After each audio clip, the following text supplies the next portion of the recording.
Okay, so it is 6:01. I am going to call the WSESD board meeting to order.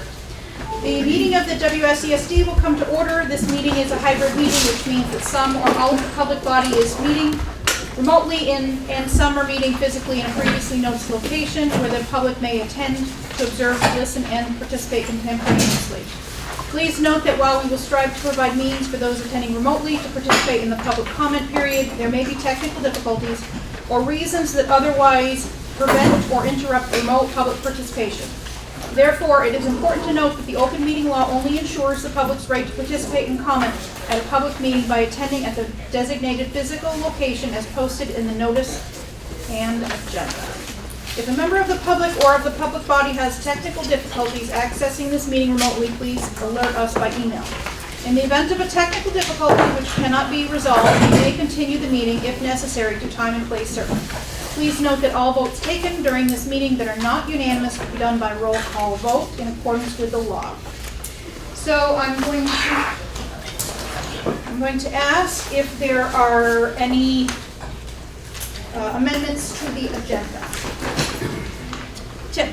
I'd like to ask for 5 minutes to talk about a professional development opportunity for the board.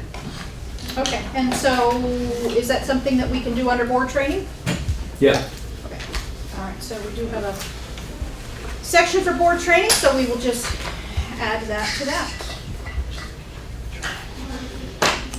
Anything else? Oh, I'm sorry.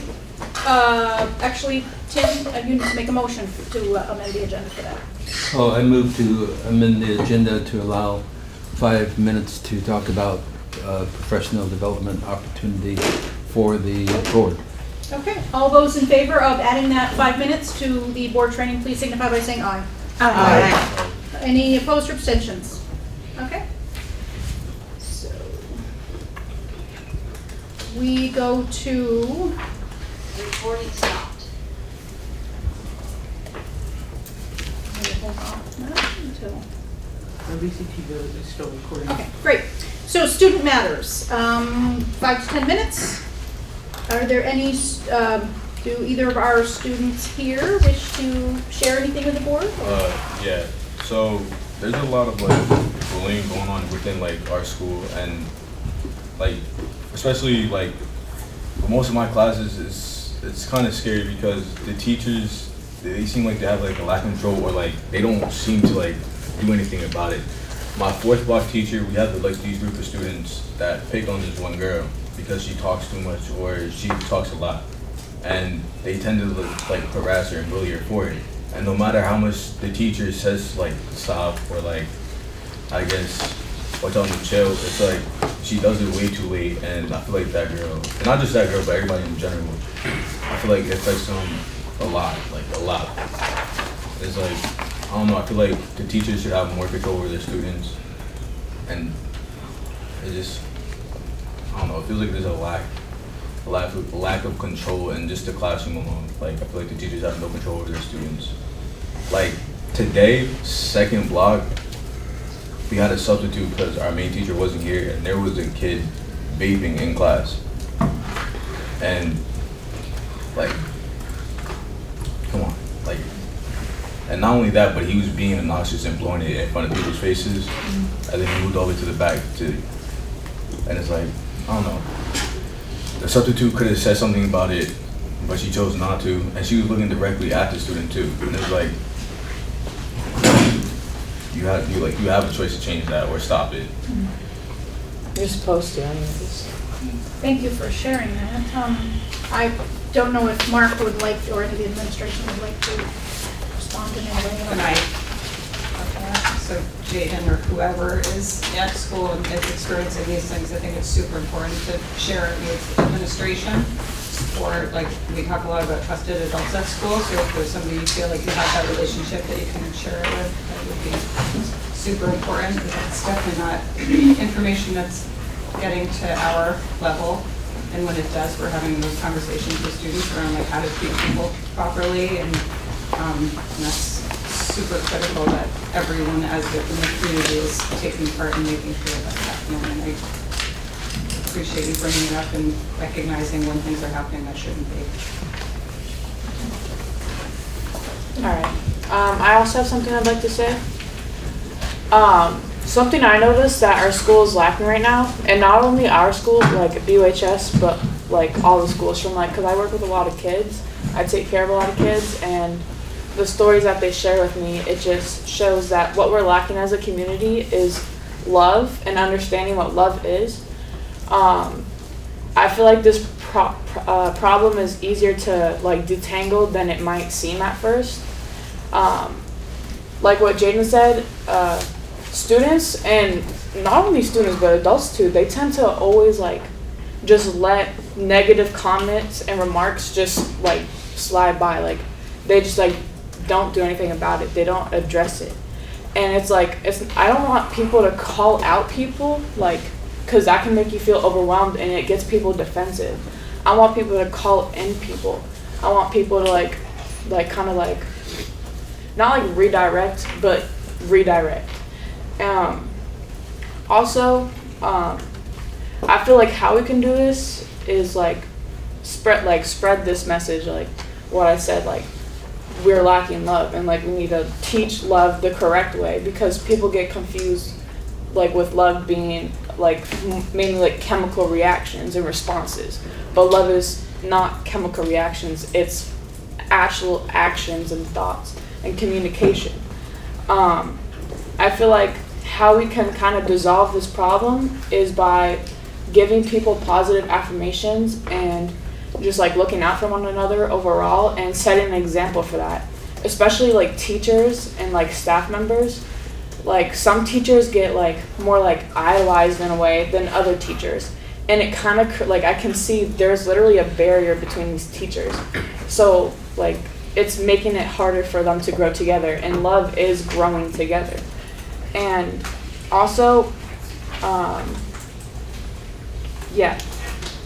just because I feel like this is like a really strong issue, because people like, especially in this town, like I know so many people whose example of love at home is not love, like so they get so confused, and it's becoming it's getting to a point where it's like teenagers and adults, like we're really like losing ourselves here, like, and it reflects, like reflection is not just in mirrors, like reflection is like by like what I say and then what the person next to me says, like we're reflections of each other. How I see you is a reflection of me, how you see me is a reflection of you. So I feel like we should just really be more open to each other and be more real with each other. Yeah.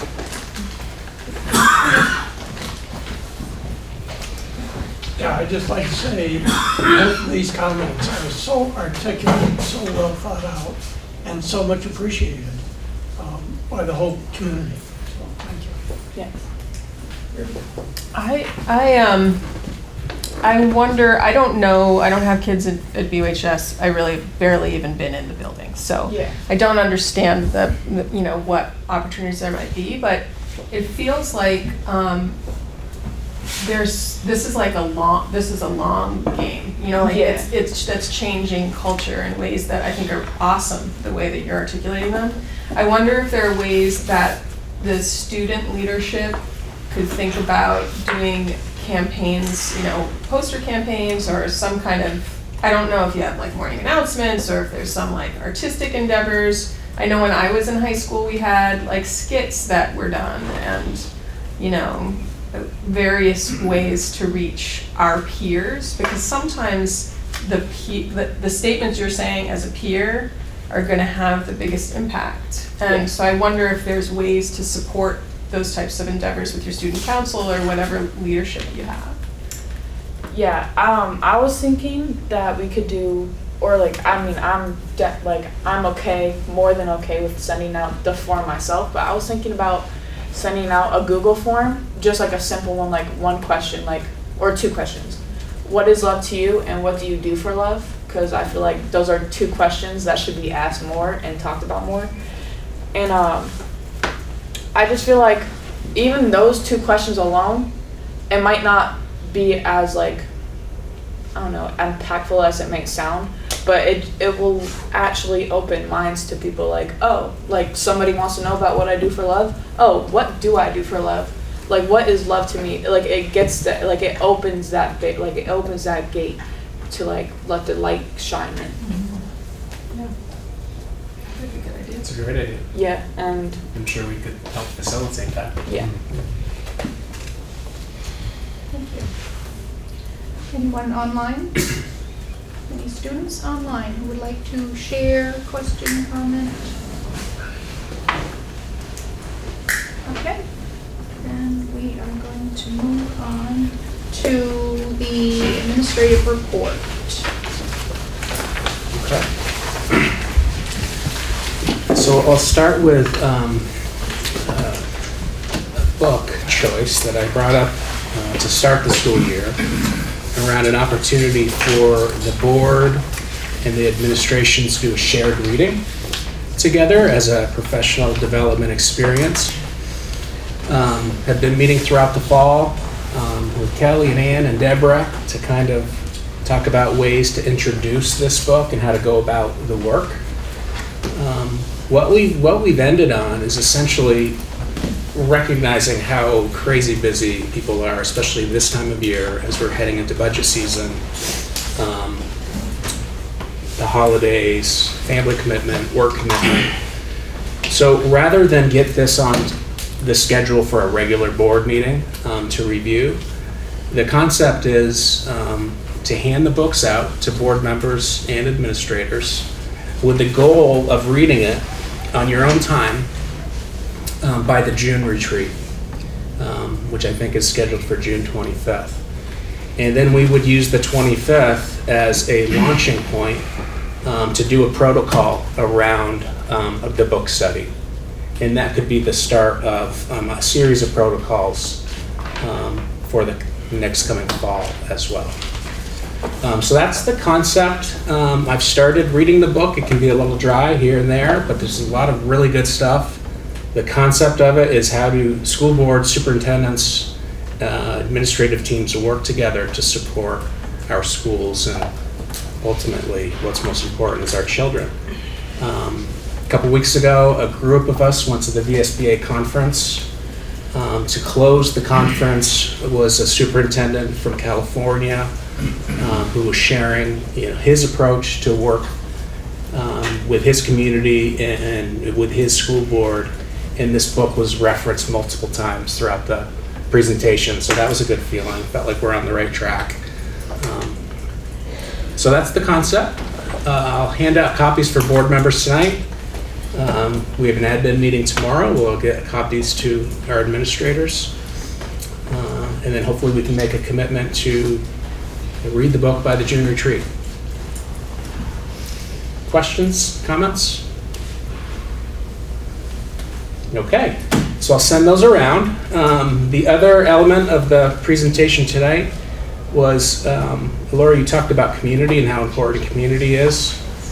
Well, tonight we're honing in on our parent engagement in our schools. So we have 2 schools presenting as a representation of the school system, acknowledging that each school is different. But John Sessions is here representing Putney Central School, John Gagnon representing Guilford Central School. John is going to share an approach to working with leadership councils, and John Gagnon is going to share an approach to working with PTOs, and how both of those committees are so vital to a school experience and to creating more and more of a community feeling and community development. So that's the intro. I think Paul will get the slideshow up on the screen. And there's certainly time for questions and conversations at the conclusion of the presentation. But I think we're starting with, I want to say Putney. Yeah, thanks Mark. I'll go ahead and dive in. So I'm John Sessions, principal of Putney Central School. You know most people in the room. So I was asked to talk a little bit about the PCS Leadership Council and elements that are working well, things that we're focusing on in terms of our work as a leadership council.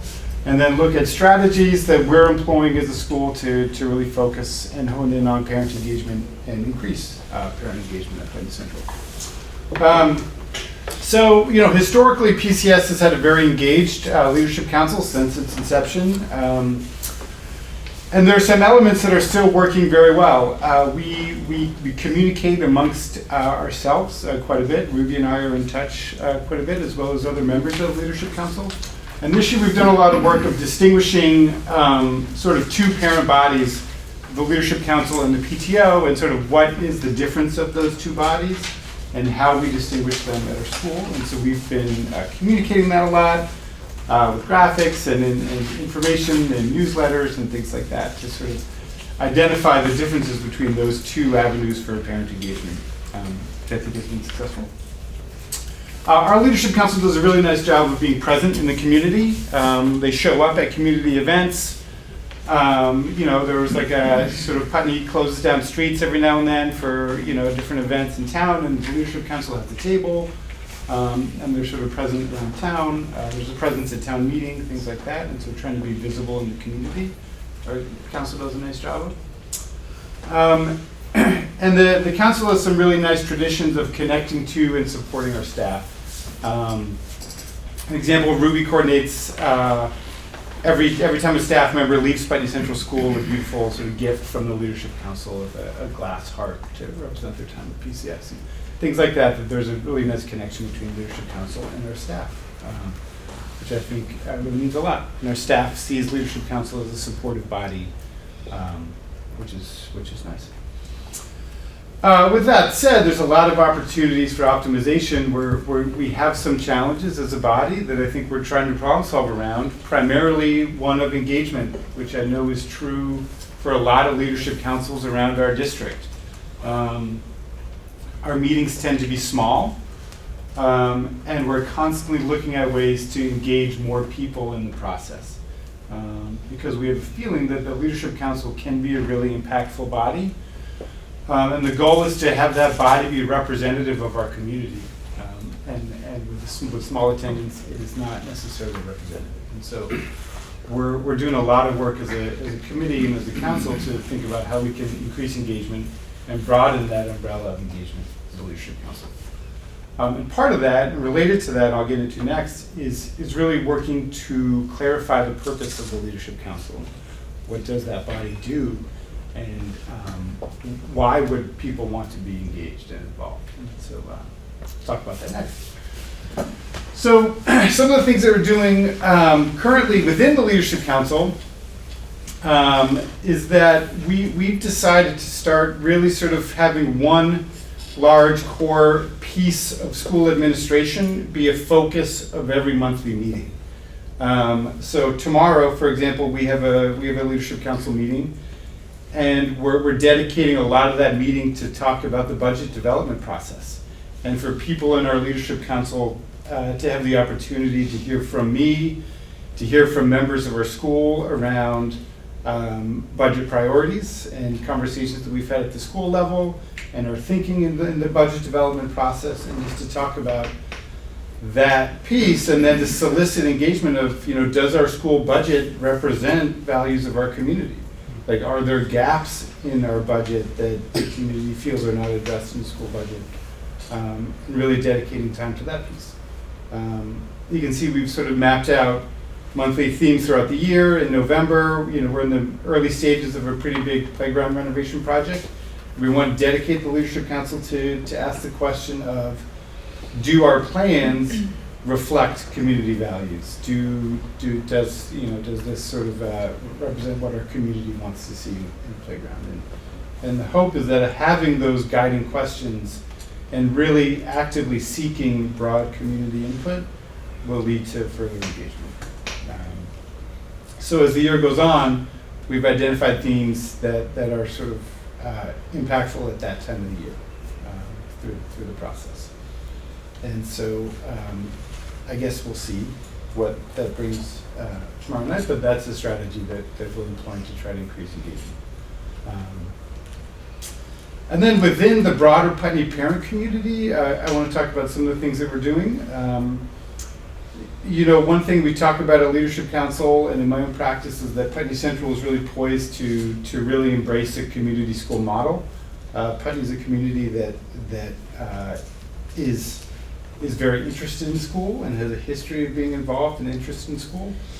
And part of a community school model relies on continued engagement and involvement and sharing opinion and being present.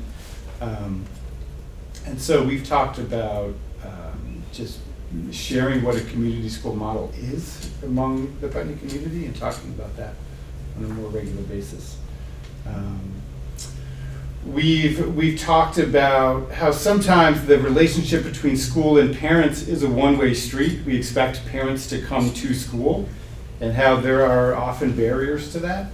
And so we've started working with myself and our school social worker how to bring school to families and to parents. And so we've been talking a lot with Windham Windsor Housing Trust, who runs some pockets of housing development in Putney, of how to set up time and opportunity for us to go there to connect with families where they are, rather than relying on families to come into the school. And with future housing projects on the agenda in Putney, I think that will be increasingly important. Think about that. Last month we started a new initiative called PCS Community Workshops. This is something that was born out of, I hold a coffee talk every 2 weeks with parents, just as a way to sort of connect with folks and hear about their experience. This is sort of born out of that, and the concept is it's a chance for community members to design a one-day workshop to teach our kids and our families anything of their choice in an after-school type setting. We've run one so far, which I actually led with somebody else, with a parent, but it was to sort of start it off. We ran a bike maintenance workshop for any kid and family who wanted to come after school. And so we had about 15 people come. It was pretty cool. Who was there for part of it. And so now we've had other people sign up to lead other workshops, like a bread baking workshop or a poetry workshop or, crafts, things like that. And so the idea is that it's an opportunity to get people in the community who may not otherwise be connected to the school an opportunity to be in the school and connect with students and families.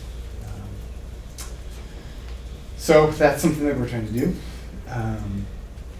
In addition, I work really closely with the town, and sort of as Putney goes through like town development planning, I work very closely with the Putney town manager to make sure we're designing comprehensively, and that designs, include the school sort of at the core of a town, and to think consciously about town planning with the school in mind. And then finally, one thing that we've been tossing around that we're starting to do is sort of modeling after Mark and Mo's sort of quarterly district-wide publication to do that for Putney Central School, to publish a 6 or 8 page sort of in-depth newsletter to the whole Putney community around what's happening at school, and just sort of bringing that level of communication to folks in town, and sort of doing town-wide mailings and things like that. So those are sort of things that are like really on the sort of front burner for us as a school to sort of hopefully stir up and that community. Here's just a quick sort of one pager about this community workshop model that I was talking about, with a picture from our bike maintenance workshop. It's a project that I get excited about as a way to sort of bridge the community school gap. And to have our kids really learning from people in our community, which I think can be a really powerful experience. I guess I'll leave it at that. If anybody has any questions or thoughts, I'm happy to answer. Yeah. I love the idea of the community workshops and bringing people in who might have skills or expertise or experiences that maybe the students might not otherwise sort of get a piece of. In my role here on the board, though, I have to ask, what sort of screening do the people who come in? Yeah, good question. Yeah. So we are recommending sort of going through the background check process. We do insist that there's a staff member present at any workshop that happens, just as like an added level of, sort of safety and security. It's a good question. So there will always be a staff member present, at least one, if not multiple. But I love Yeah. that idea. Yeah. Any other questions or comments for John and the PCS leadership group? I agree with Kelly. I loved hearing about that. And I also, I don't know if I have a question about this, but I was really interested in what you were talking about with bringing the meetings or opportunities for community members to talk to other locations besides the school, and in particular to the Windham and Windsor housing places, because I think that in addition to the leadership councils having a small number of participants relative to the size of the school, it's also a kind of like somewhat homogenous group of people, and I think I love that really creative thinking about how to really reach a lot of different people that aren't always the ones who are like, I'll come to a meeting and tell everyone what I think. Right. So I think that's really, I would love to find a way to bring that to other schools.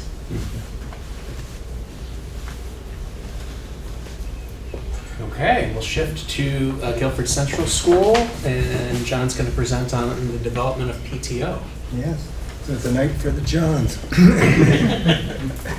It's my pleasure to follow after Mr. Sessions. So for Guilford, the experience over the COVID years is that we had a very active leadership council.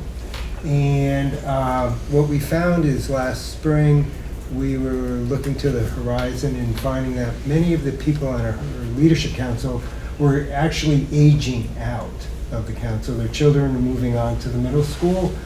We did a lot of recruitment over the summer and into the fall. And at this moment, our leadership council is really in a moment, it's in a moribund state. We're continuing to recruit, but our leadership council is at the moment, it's on hiatus. However, what has happened is in the springtime, we had a group, some parents from the LC and staff members who came together to form a reconstituted parent-teacher group. And we're calling it a PTO. And Guilford over the years has tried several times to have active PTOs, sometimes with great success, but they've never really taken hold. And there's lots of reasons for that I won't get into tonight. The community in Guilford it's different than Putney, obviously, and one, I think, really striking difference between Putney and Guilford is that Guilford doesn't have a town center. It is, historically, it's 5 different hamlets. And each hamlet is very distinctive in its quality and its personality. And there are people who have lived in Guilford for 40 plus years that will freely admit that they haven't been to one side or the other side of the town in decades. And when I first heard that, I was surprised. But it is a very geographically dispersed community. The school plays a very important role in bringing people together. It always has, since the inception of Guilford Central in 1957.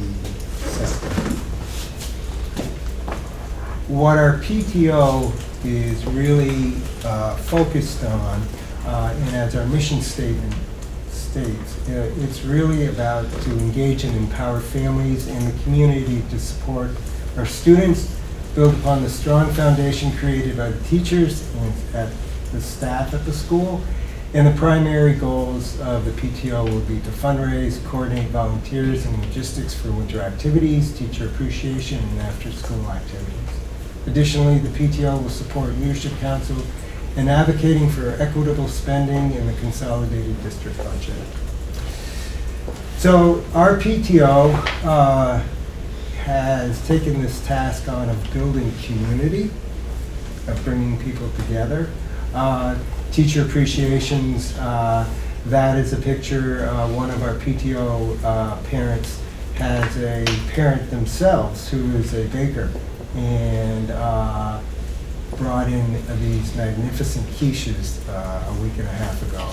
And it was a simple and profound gesture to let our teachers know that you know, we care, we appreciate, and we support you. And I was off to a meeting that day down here at Cusick Room, so I made sure I got something before it was all done. It was devoured quite quickly. So teacher appreciations every month. Different members of the PTO are bringing in tokens of their appreciation. Very much appreciated. Teachers are very grateful. For events, in the Friday before Halloween, the PTO organized a Halloween dance. And if you may remember, the Friday before Halloween was about 70 degrees. And it was like one of those nights that we're all like, you know, this is why we live in Vermont. And there were over 200 people at this event. And we have 125 children in our school. We have 75 families. There were over 200 people on a Friday night running around, people, adults, children in costumes, different games, music in the gym, people dancing, giggling, laughing, just talking. So building community, engaging, getting to know each other. In such a disparate rural community without a town center, that is an incredibly important job, task, responsibility. We are continuing, we'll have something in midwinter, another event, and we plan to have an additional event in the spring. So for after-school clubs, again, pre-K to 6 school, very small. Different schools have different models in terms of organizing after-school opportunities. For us, we have parent volunteers, and they donated their time to organize soccer clubs for pre-K up through 6th grade. And we had over 80% of children participate in the soccer program. And again, with parents donating a lot of time. And then on the weekends, we went to one soccer jamboree at Dummerston, and it was great. And then we returned the favor and we hosted Dummerston at Guilford just a couple weeks ago. Again, building community. People there sitting, talking, getting to know each other. So after school clubs. Lego robotics. One of our PTO members worked with me, and she went and sought out grants from the Legos Corporation. And she secured 2 grants, and we had a Lego club for the youngers and a Lego club for the olders. It's heavily about robotics, STEM education, and the kids responded. And as with sports, doing these types of activities, it brings kids together in a different way. One of our goals for our continuous improvement plan is to increase kindness within the school population. And these type of after-school clubs bring kids together in different ways and in different grades, and they get to know each other. And as people get to know each other as human beings, about what brings you love, what brings you joy, that it is tangible, that it builds community and security and safety. And it does, I believe, lead to greater kindness, as demonstrated as respect, as demonstrated as inclusivity. Hey, do you want to play with me on the playground? That type of thing. So after-school clubs, extremely important. We have winter activities coming up with clubs, indoor soccer that already began this week. Basketball will begin after Thanksgiving for the youngers and the olders. We have a teacher who started a newspaper club last spring. She will continue with that. And again, this brings another group of children together. Like Mark does with the district and John's doing with the community, we are doing within the school community, with the students. And kids love it. Yarn club, knitting. We have a couple of staff members and some community members that are into it. And then art clubs, and bringing in artists from BMAC, as well as artists, our teacher right there on staff who want to do this. So again, art and the power of art, and it's very profound. It's therapeutic. It touches again upon joy and who people are at their deepest level, and kids respond to it very powerfully. Winter activities, winter sports, all volunteer-led. It's a tremendous responsibility, and it's a heck of a lot of work. And our PTO has taken that on, and they have done a magnificent job skiing, skating, New England Youth Theater, art movement offerings, working with Bonneville Environmental Ed Center. So a whole host of activities for children to participate in. And then finally, to support that, the PTO organized a fundraiser. And as of last week, we had raised $6,350. The final total is that we raised $7,516 for our winter activities program. And this is a community that is 46% of our school community qualifies for free and reduced lunch. 46% qualify for free and reduced lunch. However, people responded because they want their children, they want their grandchildren, they want their neighbors' kids to participate in winter activities. So we'll be able to offer winter activities without charge. No kid's going to have to pay for anything. So again, building an excitement, a deep love and engagement, and a joy in being at school. So that is our PTO. They're a very dedicated group of people. Finally, some things, coffee chats, John mentioned LC and Putney doing coffee chats. We have a coffee chat tomorrow morning. And in terms of the budget, taking over a task that our LC has historically taken on, the last two PTO meetings, we've dedicated a portion of that to work with me to review budgets, review priorities, and two representatives from our PTO reached out to Frank last week. Then they spent this weekend doing some analysis. And this afternoon, the PTO submitted a very, I believe, thoughtful letter to Mark, to Frank, and to myself regarding the PTO's priorities and hopes and wishes regarding the budget. And it all has to do, again, with engagement, after-school programming, and winter activities, etc. And so our PTO is, the parents are engaged. And we do it both in person and on Zoom to ensure that anybody that wants to participate can.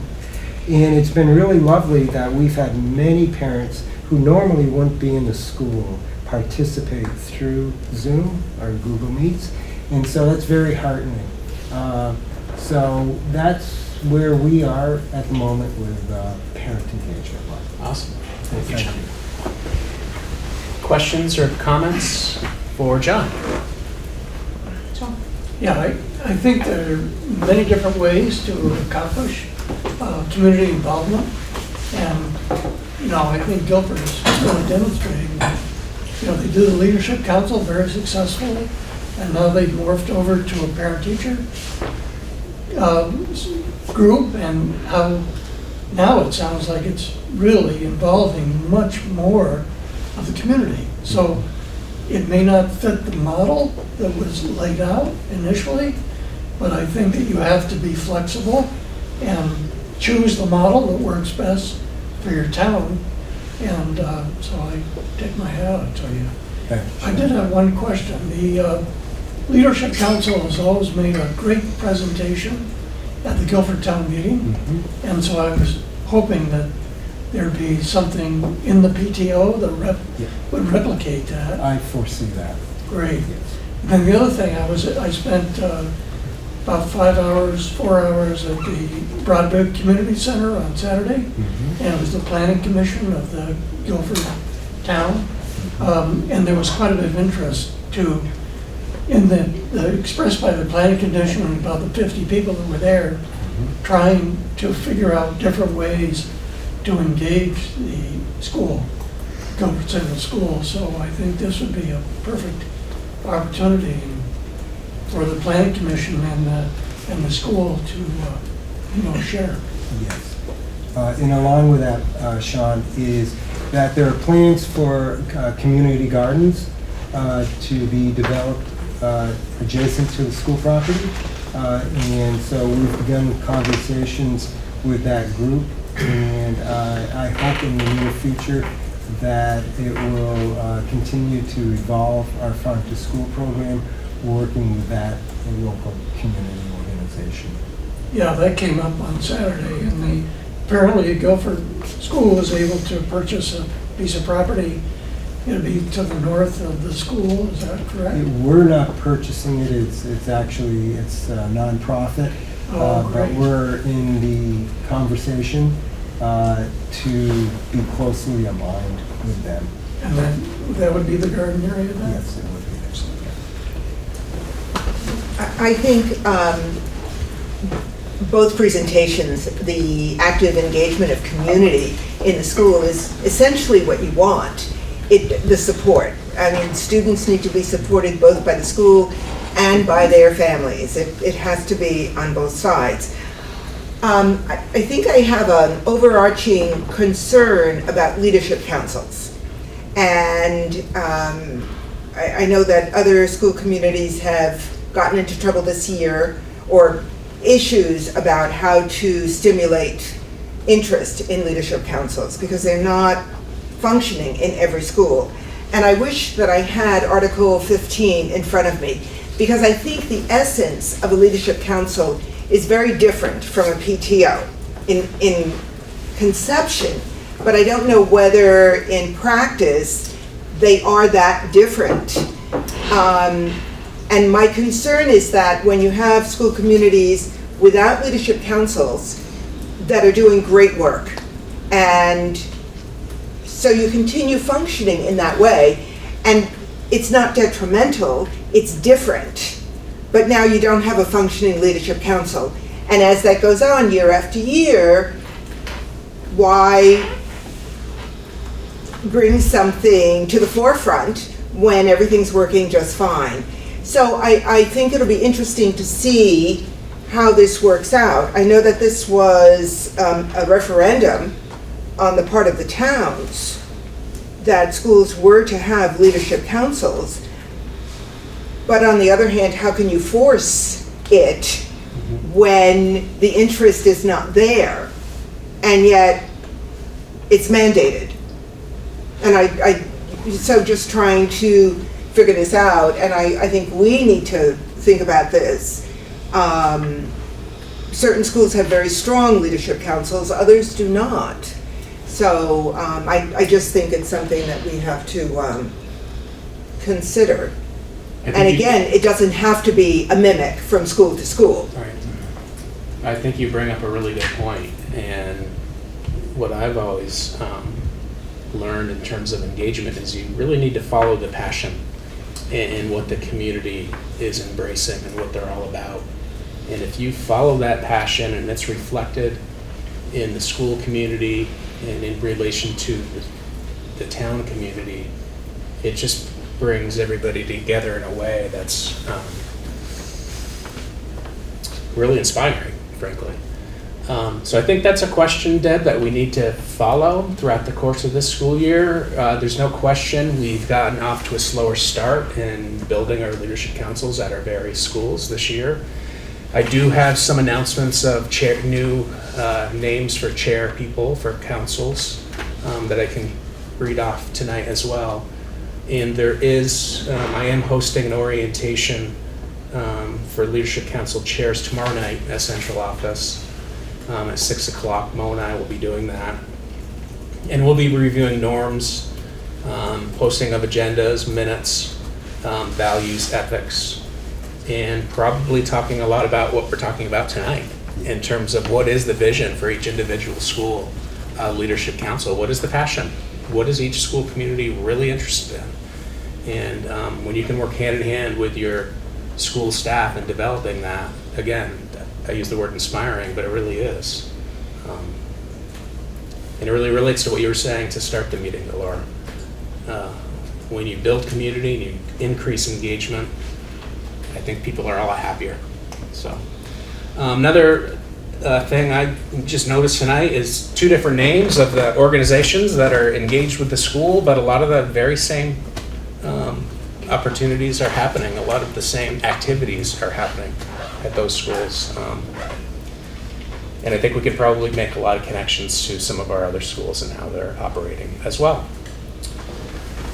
But again, I want to thank John and John for presenting tonight. That's amazing work that you're engaged with, and it's really exciting to see how your schools are developing that family engagement, where we all know just a couple years ago it was actually our job to keep people out of our schools. Right? That's how we shifted during COVID. Like, you can't come here, kids have to be 6 feet apart, stay in your box, don't come to the school. So that's quite a barrier to break down and come back from. And I think we've seen 2 really terrific examples of an approach to getting back to the ways we all want to get back to, where it's the opposite. Come here, be a part of us, help us grow together. So, thank you. Ruby and then Robin, and real quickly, because then we're gonna.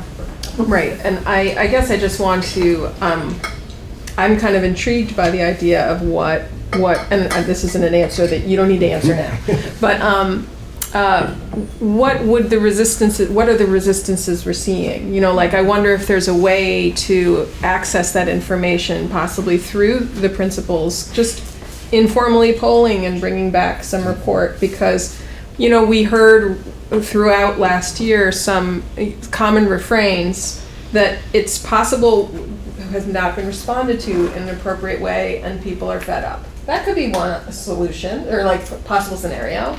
There could be others. And I know that within the Putney Central School Leadership Council, which is the one I'm the closest to, we worked really hard to differentiate the 2, and that can be difficult. And so if the PTO is doing work that actually could be leadership council work, I wonder what is the bridge, like what is the way to open that up.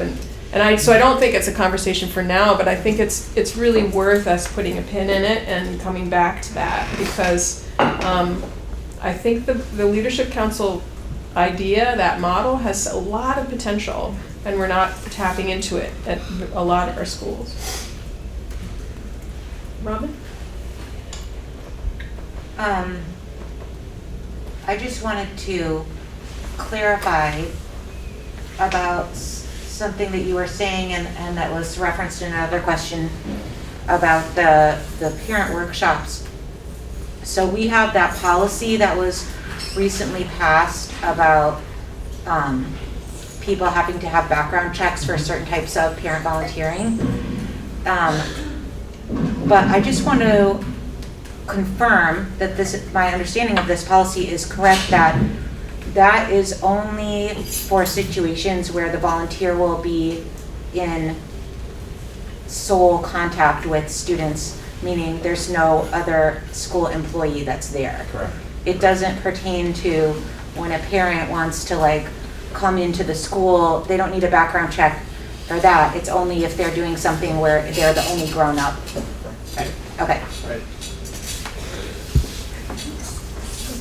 Sorry, I have a related question as well. A board member raised this, reminded us of this in an email, and it has to do with stipends for staff on leadership councils. And I think your last remark was that it potentially has to go to collective bargaining, or I don't remember exactly.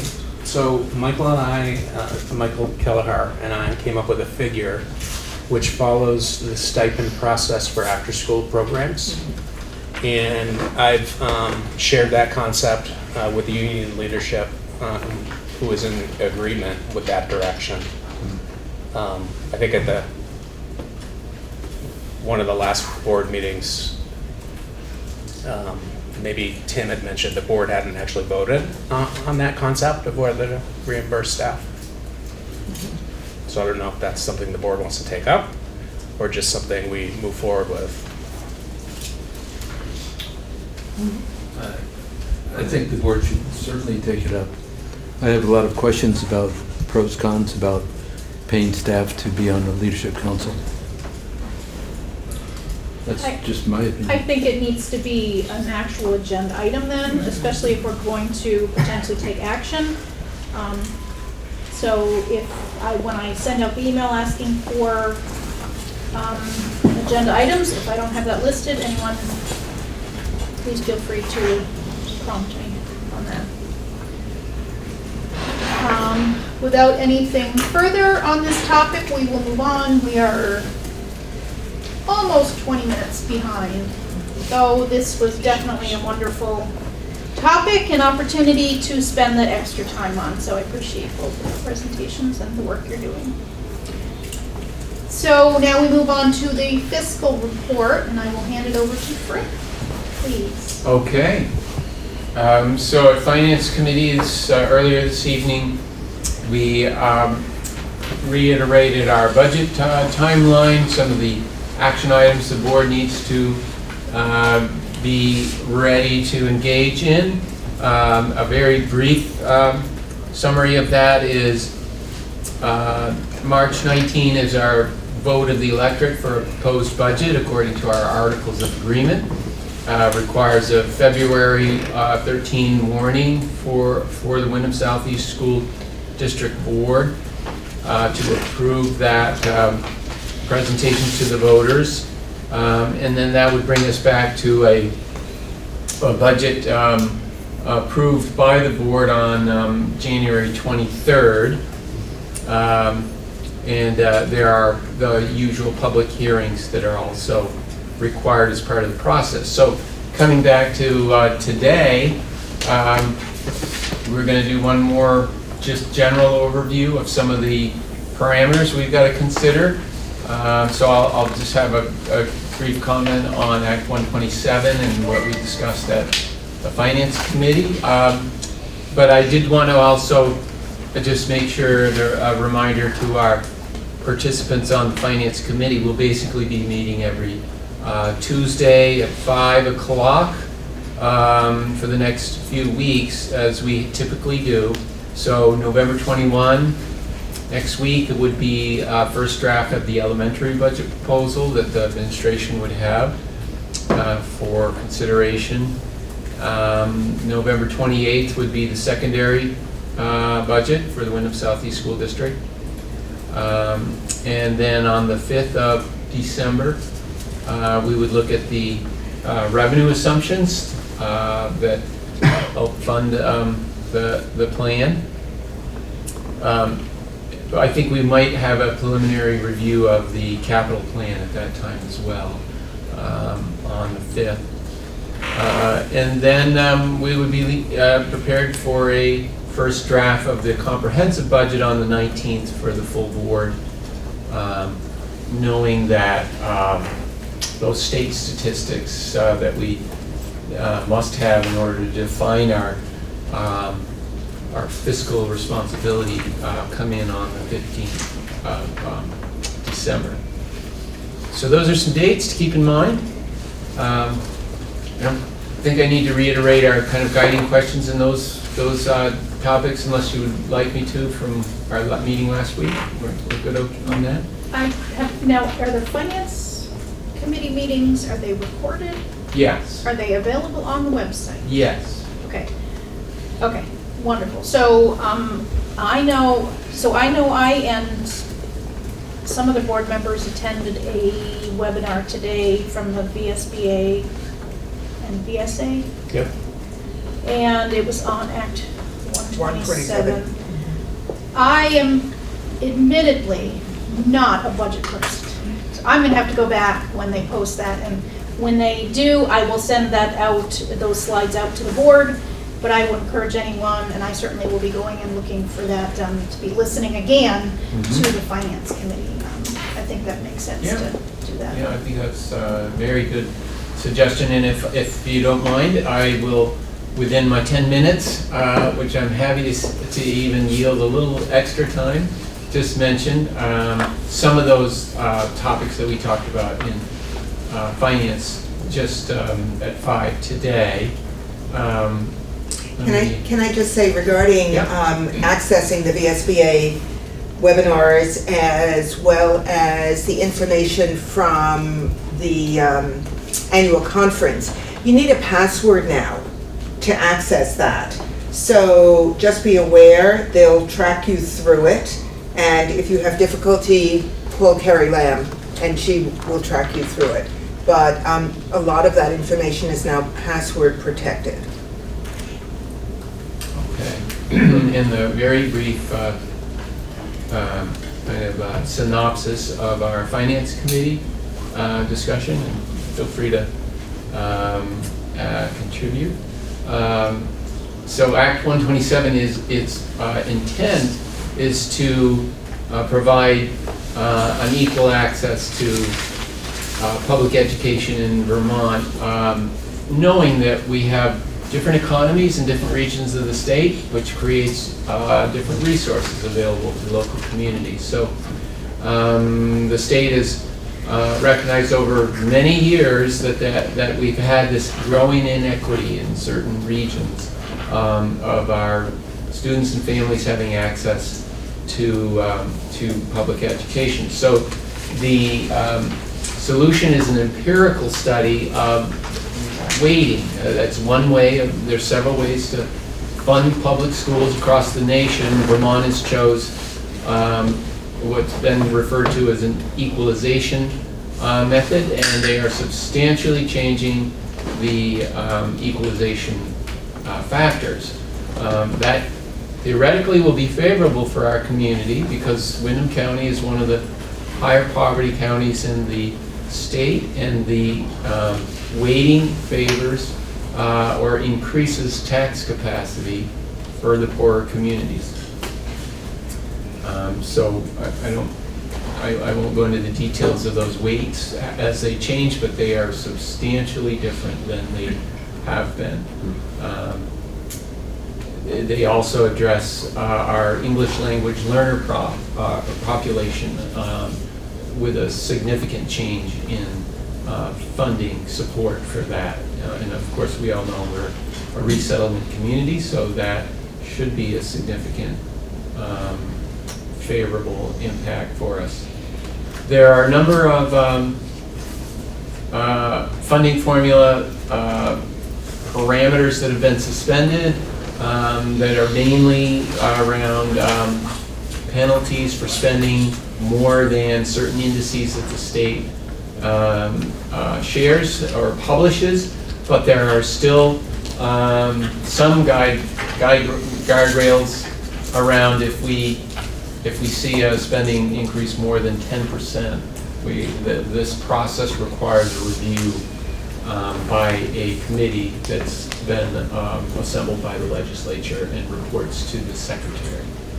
So those are a couple of parameters. We got into a fair amount of the details of what that looks like, but we really can't get into defining fiscal responsibility until we understand the yield that comes from tax commissioner letter at December 1st, and then the long-term weighted average student count on December 15th. That's why we want to wait until December 19th for the first draft of the budget. So on that topic, anything else, Sean, that wanted to Oh, I think that share? covers it very well. Okay. Shall we go to the next topic? Sure. Can I just ask a question? So you're expecting that the new funding formula is going to be more favorable to our student body of our district than if we would have applied last year's numbers to this budget. Is that right? Initially, that was right. I don't know if you were on the board, probably were, 3 or 4 years ago when the study data first came out from UVM informing the legislature of what interventions and resources should be available to communities like ours with higher levels of poverty. It said let's triple the weight or the effect of poverty and the resources available to a community.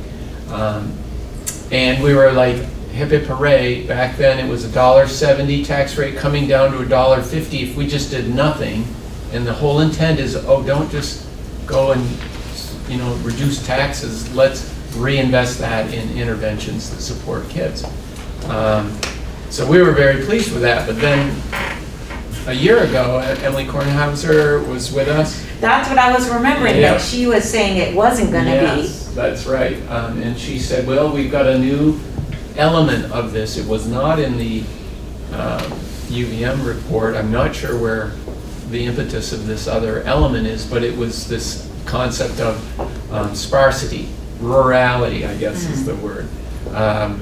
And because Brattleboro, Rutland, Montpelier, South Burlington are more densely populated than, let's say, my town, Brookline, or Windham, or many of our Vermont towns, the legislature said, hold on, we're going to make sure that we fund and create a weight for sparsity. We don't qualify for that, Brattleboro, and that was a substantial, diminishment of the benefit to Brattleboro. I haven't seen anyone quantify what that means since Emily Kornhauser, our representative, came into this board and shared those thoughts. The implication at that time was maybe we would break even. Actually, it might even cost us a little bit more. But my impression is with the, particularly the weights for English language learners, which we estimate probably will have 65 or 70 of folks from the resettlement initiative. That's going to have a significant effect, and that's relatively new since Emily articulated the impact. So I'm not making a prediction, but there's a lot to absorb a little bit. Okay, so that's just like, we just won't know until those numbers come in in the middle of December whether we benefited or not from this act. That's right, but as Mark has said, and as you've heard from the leadership team, we're presenting a spending plan that addresses our students where they are now and the sort of resources they need, regardless of what happens with the funding formula. Once the funding formula is understood, it may require us to revisit our priorities and what we can afford, what we can't afford, but until then, that's our baseline budget. That's the approach. Okay. I just have one question. This district is made up of sparsely populated towns and then a central town of Brattleboro. So does that have any weight at all? No, the initial data that I've gotten from the AOE is that the Windham Southeast School District does not qualify for any sparsity weighting. If we were all Guilfords, we probably would. That's not the case. So I guess I have a question that's similar. I just need you to articulate it differently so my brain can get it. So we're a merged district. of 4 towns. But in this weighted study, they are looking at data points from town to town. And so, is that what, so it sound, when you were saying like the effect on Brattleboro, to me that means they're looking at the entire, all of the schools in Brattleboro and the Brattleboro like population and the Brattleboro tax rate. They're Right. looking at this collectively of the 4 towns. They're not, separating. They're looking at it in the aggregate, our region. Okay, so although you were saying that it would affect Brattleboro, what you really mean is the WSESD. Right, if we had to remain separate, it would have been quite unique to each region. But yeah, because we are a merged system, yes, it is the region. And because Brattleboro is the largest population, it's the largest impact. I got it, thank you. Yeah. Yeah, and what Emily Kornhauser pointed out when she met with us, that Robin had referred to, is that they're looking at the whole state. So if you went to the Northeast Kingdom, Putney or Guilford would seem like rather crowded areas. So I think if you look at it in the big picture of the whole state, I think that's the important thing. And that's what she emphasized when she was here with us.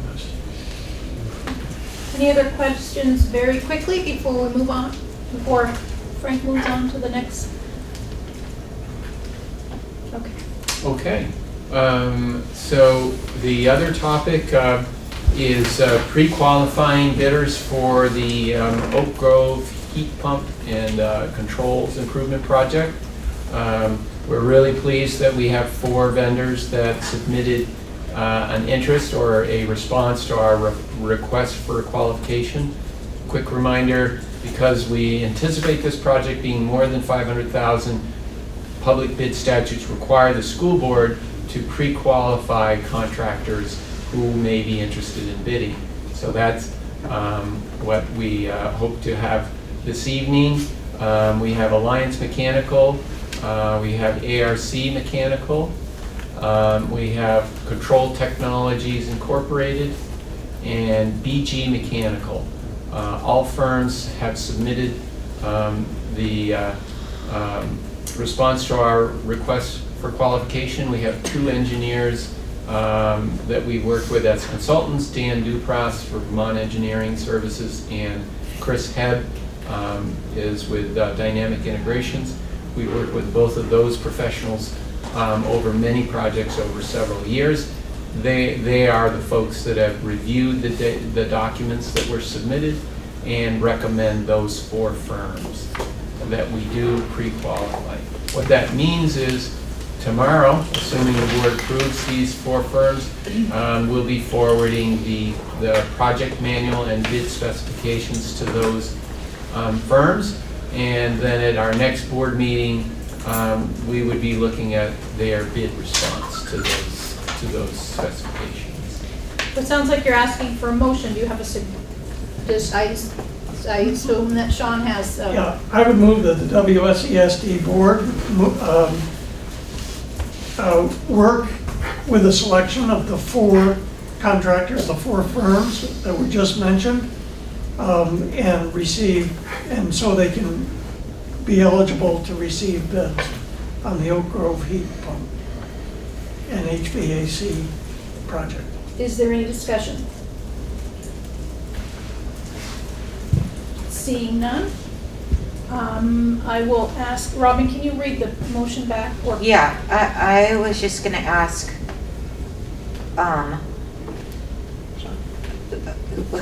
this is what the motion says.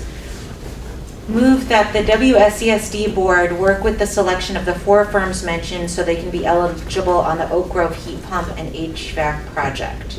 Could we insert pre-qualified? Yeah, that's what I was gonna ask. Do we need the pre-qualify word in there? So instead of work with, how about is that we pre-qualify them? Is that how you use it?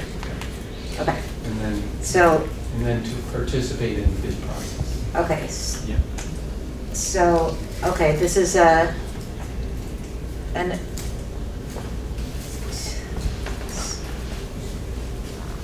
participate in the bid process, is that what you said? Yeah. Instead of eligible? Same thing, yeah. Okay. Okay, so it would be move that the WSESD board pre-qualify the 4 firms mentioned so they can participate in the bid process on the Oak Grove heat pump and HVAC project. Okay, all those in favor, please signify by saying aye. Aye. Any opposed or abstentions? I'm sorry.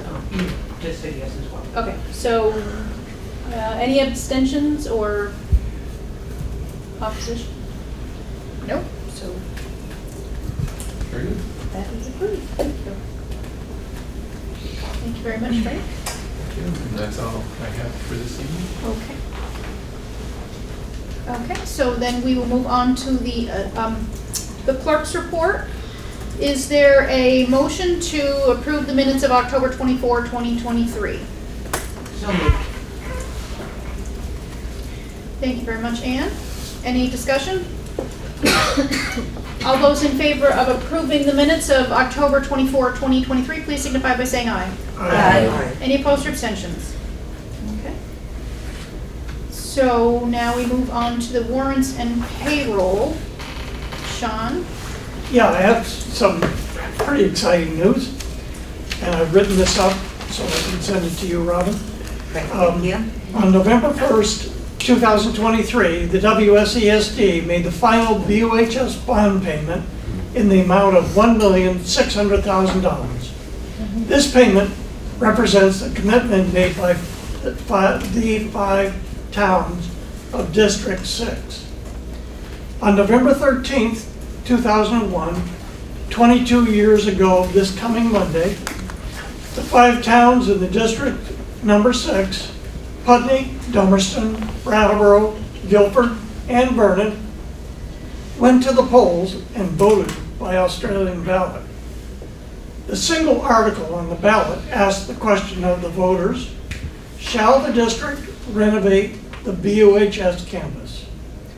Should the district take out a bond in the amount of $55.5 million to rebuild BOHS, BAMS, SVCEC, which I think stands for Southern Vermont Career Education Center? The result of the vote was yes. The renovation subsequently was completed, and students, teachers, administrators, staff, and countless community members have benefited from this renovation project of our Union High School. The bond is now completely paid, and we look forward to maintaining the facility in a way that will enhance and preserve the substantial upgrades that have been realized during the renovation and rebuild. Congratulations to the 4-town district of the WSESD and the single district tuition town of Vernon. Thank you very much, Sean. What was that date again? I'm sorry? November 1? Yes, November 1. Yeah, it was in the warrants, so that's why I stuck it in right here. I knew it was going to be there, but it was so much fun to see it. And, you know, that's a big accomplishment. It is, it is. I just want to note that all of the students at this school and even some of the staff were not born yet when everyone agreed to spend this money and pay for it for the next 23 years.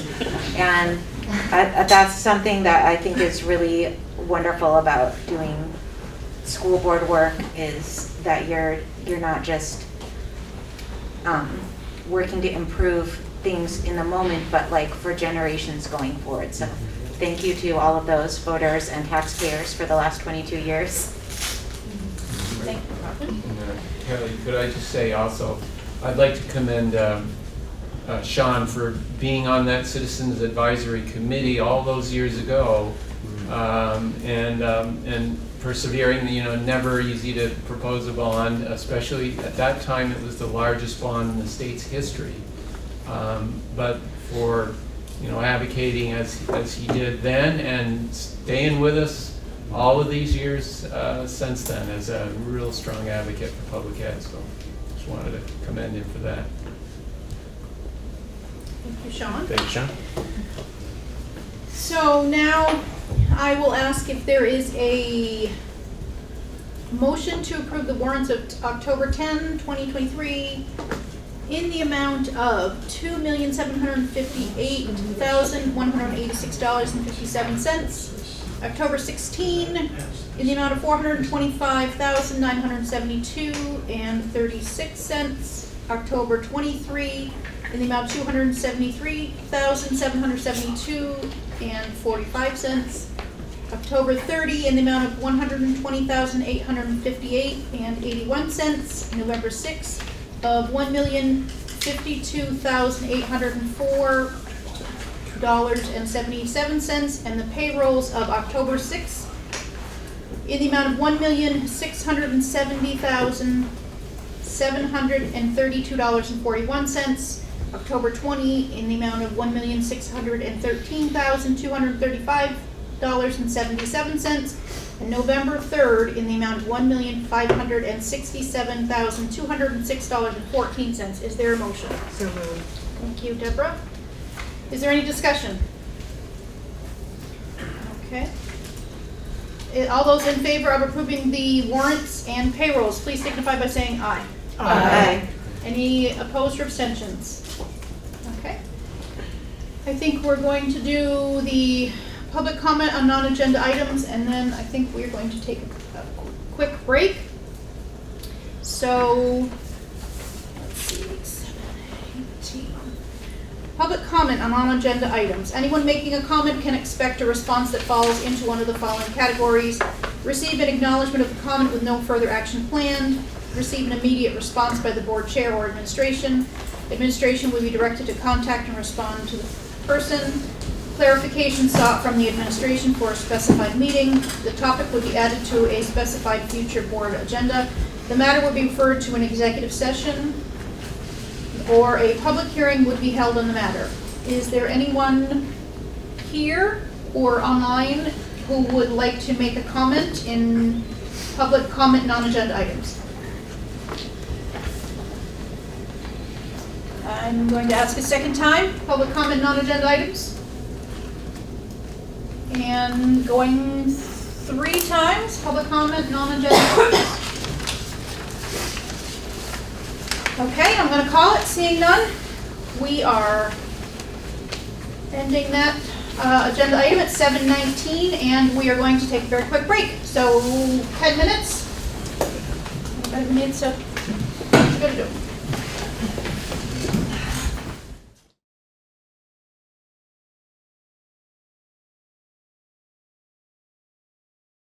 Okay, we are back at the WSESD board meeting.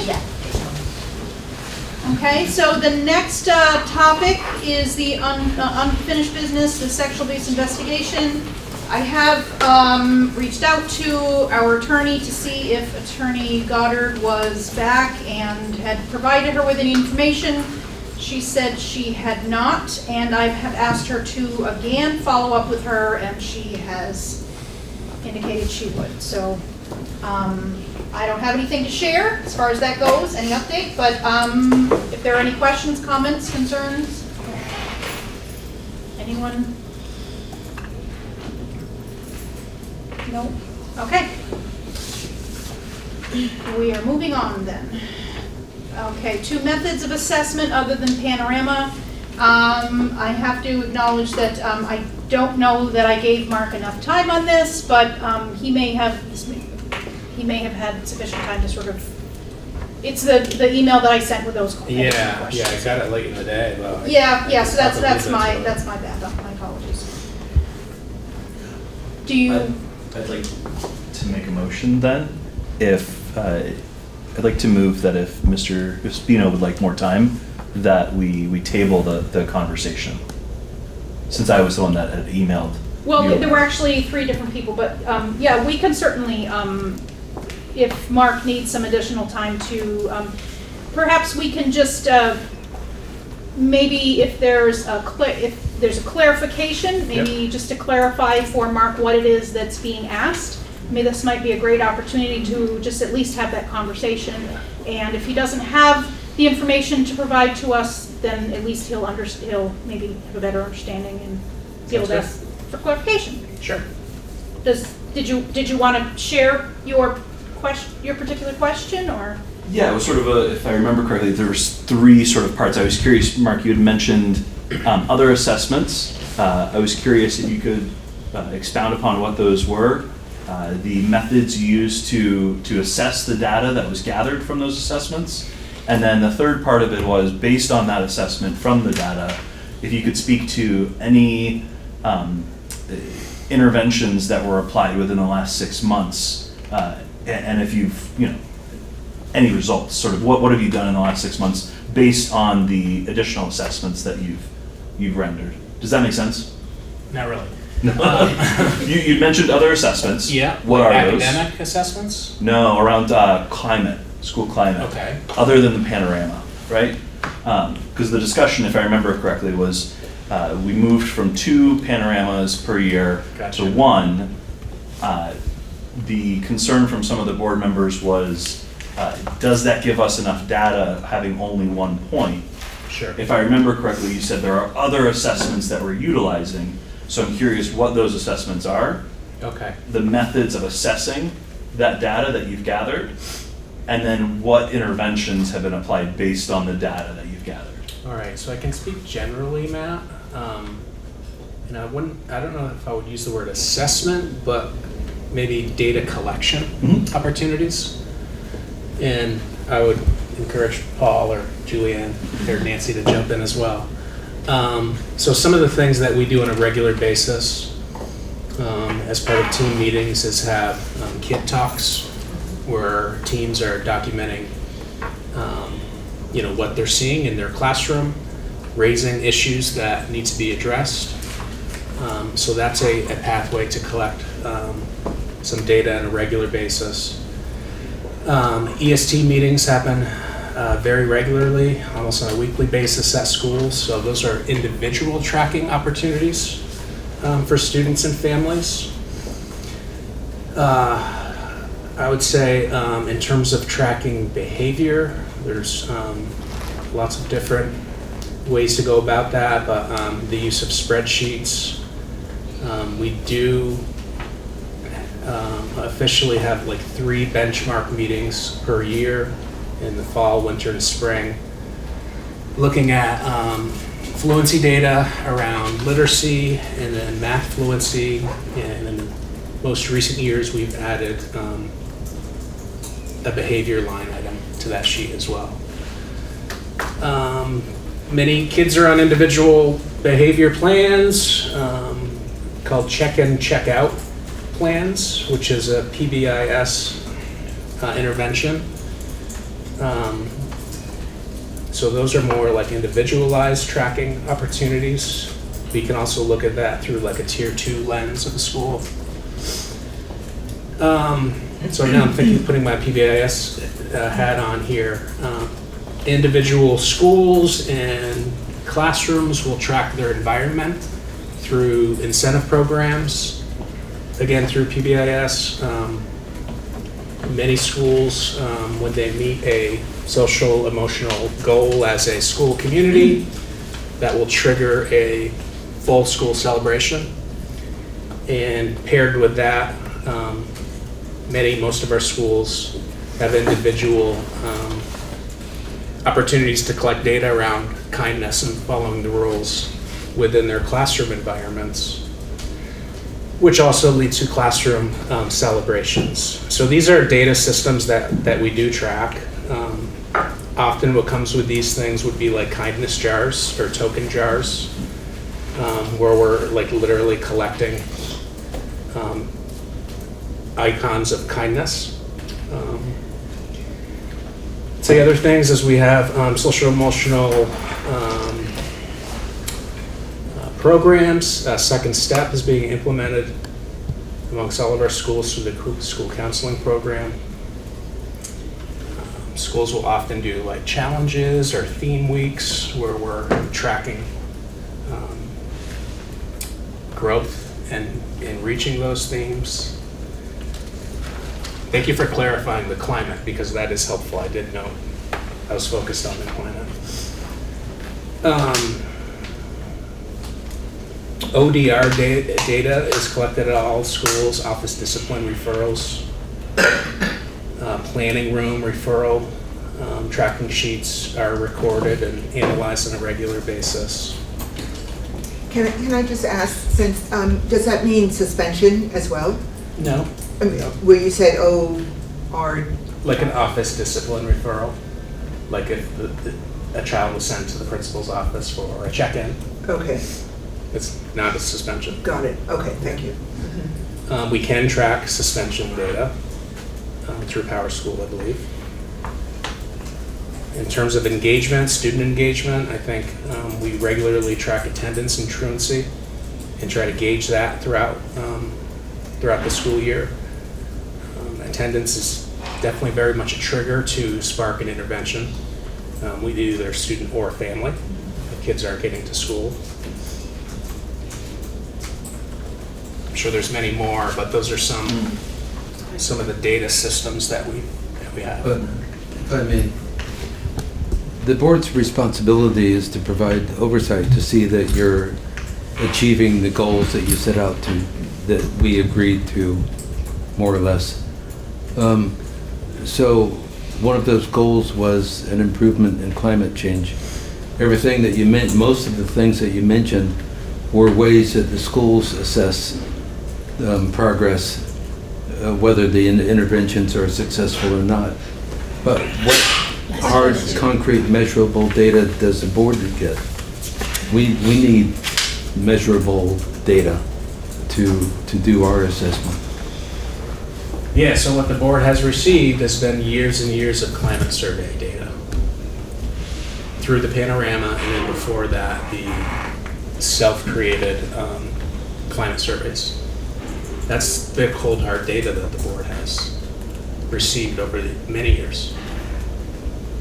I think one of the issues that came up at the Dummerston, the last meeting, was if Panorama is down to once per year, the comment was made, and I think it was Bryn, that obviously assessments are being made, data is collected. So how does the board get hard data that might be available through something like Panorama? If we're, am I making sense? Not really. No, you do. You have all of those Panorama reports have been made available to the board. No, I do realize that. I'm saying, how do you go beyond Panorama? If Panorama is down to once per year, and the board feels a need for additional data at other points during the year, where is that data coming from? Where are those numbers coming from? Deborah, tonight's an example of data that was shared with the board through the two presentations, right? That was student engagement data along with parent engagement data. Well, That's okay, I guess I'm thinking about data in a different way. I'm thinking about numbers, and I know that schools are more than numbers. I do realize that. Yeah, but participation in after-school programming, that's certainly a data point that speaks to student engagement. Attendance at an open house, or a parent night, or a diversity night, that's cold hard data that we hold on to. School sang participation in attendance. And these are all elements of data that we routinely gauge in evaluating our schools and establishing goals. I do think Paul had his hand up first. To all of that, If you're willing. As well on the, Okay, and Eva. to all of that list, I would add the Youth Risk Behavior Survey. I'm sorry, the what? Youth Risk Behavior Survey happens every other year. We have the 2020, you have the 2021 survey results.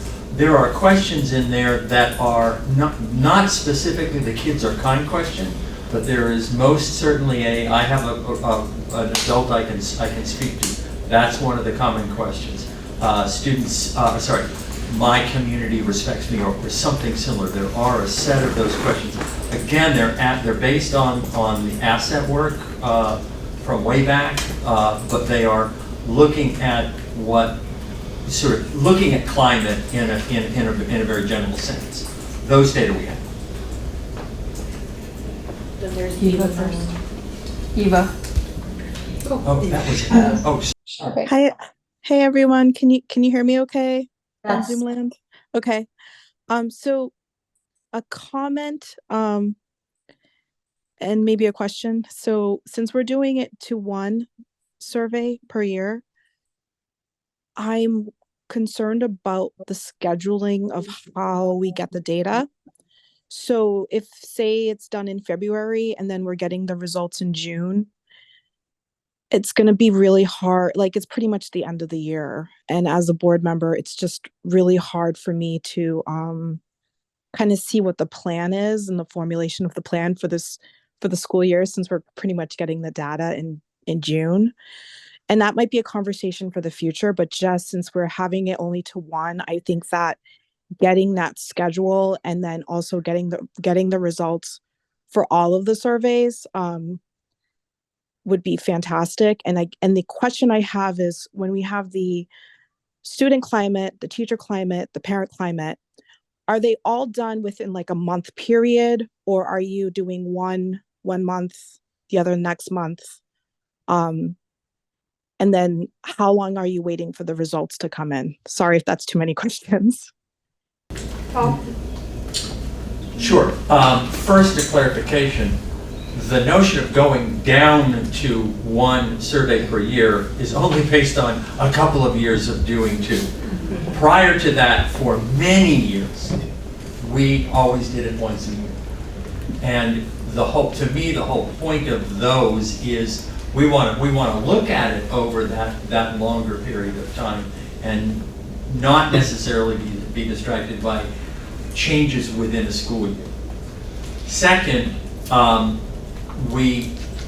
the notion now is to maybe not exactly at the same time, but roughly around the same time, put out the student climate survey, the parent climate survey, the family climate survey, and the teacher perception survey.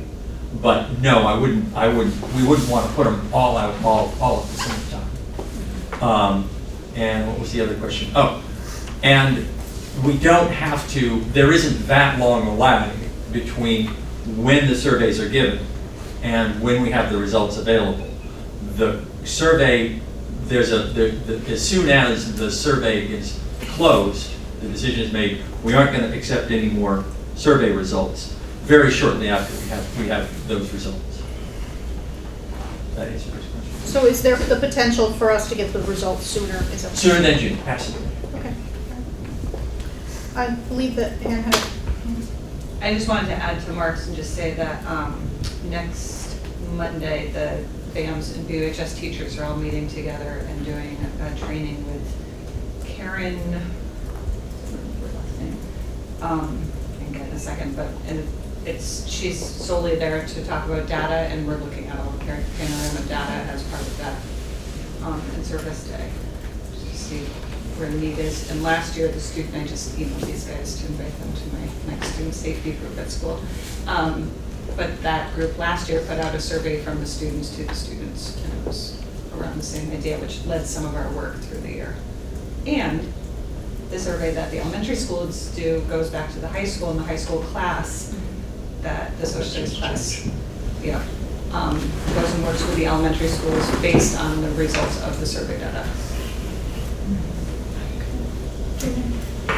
I think we mentioned this at our last meeting, that I think one of the takeaways for me working with Chris Overtree is his caution around using it twice a year has to do with the fact that even if you put in, you're putting in a lot of programmatic changes to affect climate, you're not going to see the results. Like say you start work in September and you survey in October and then you survey again in May, that is not enough time to shift, to move the needle on climate. And so you could say, well, we could still survey, what does it matter?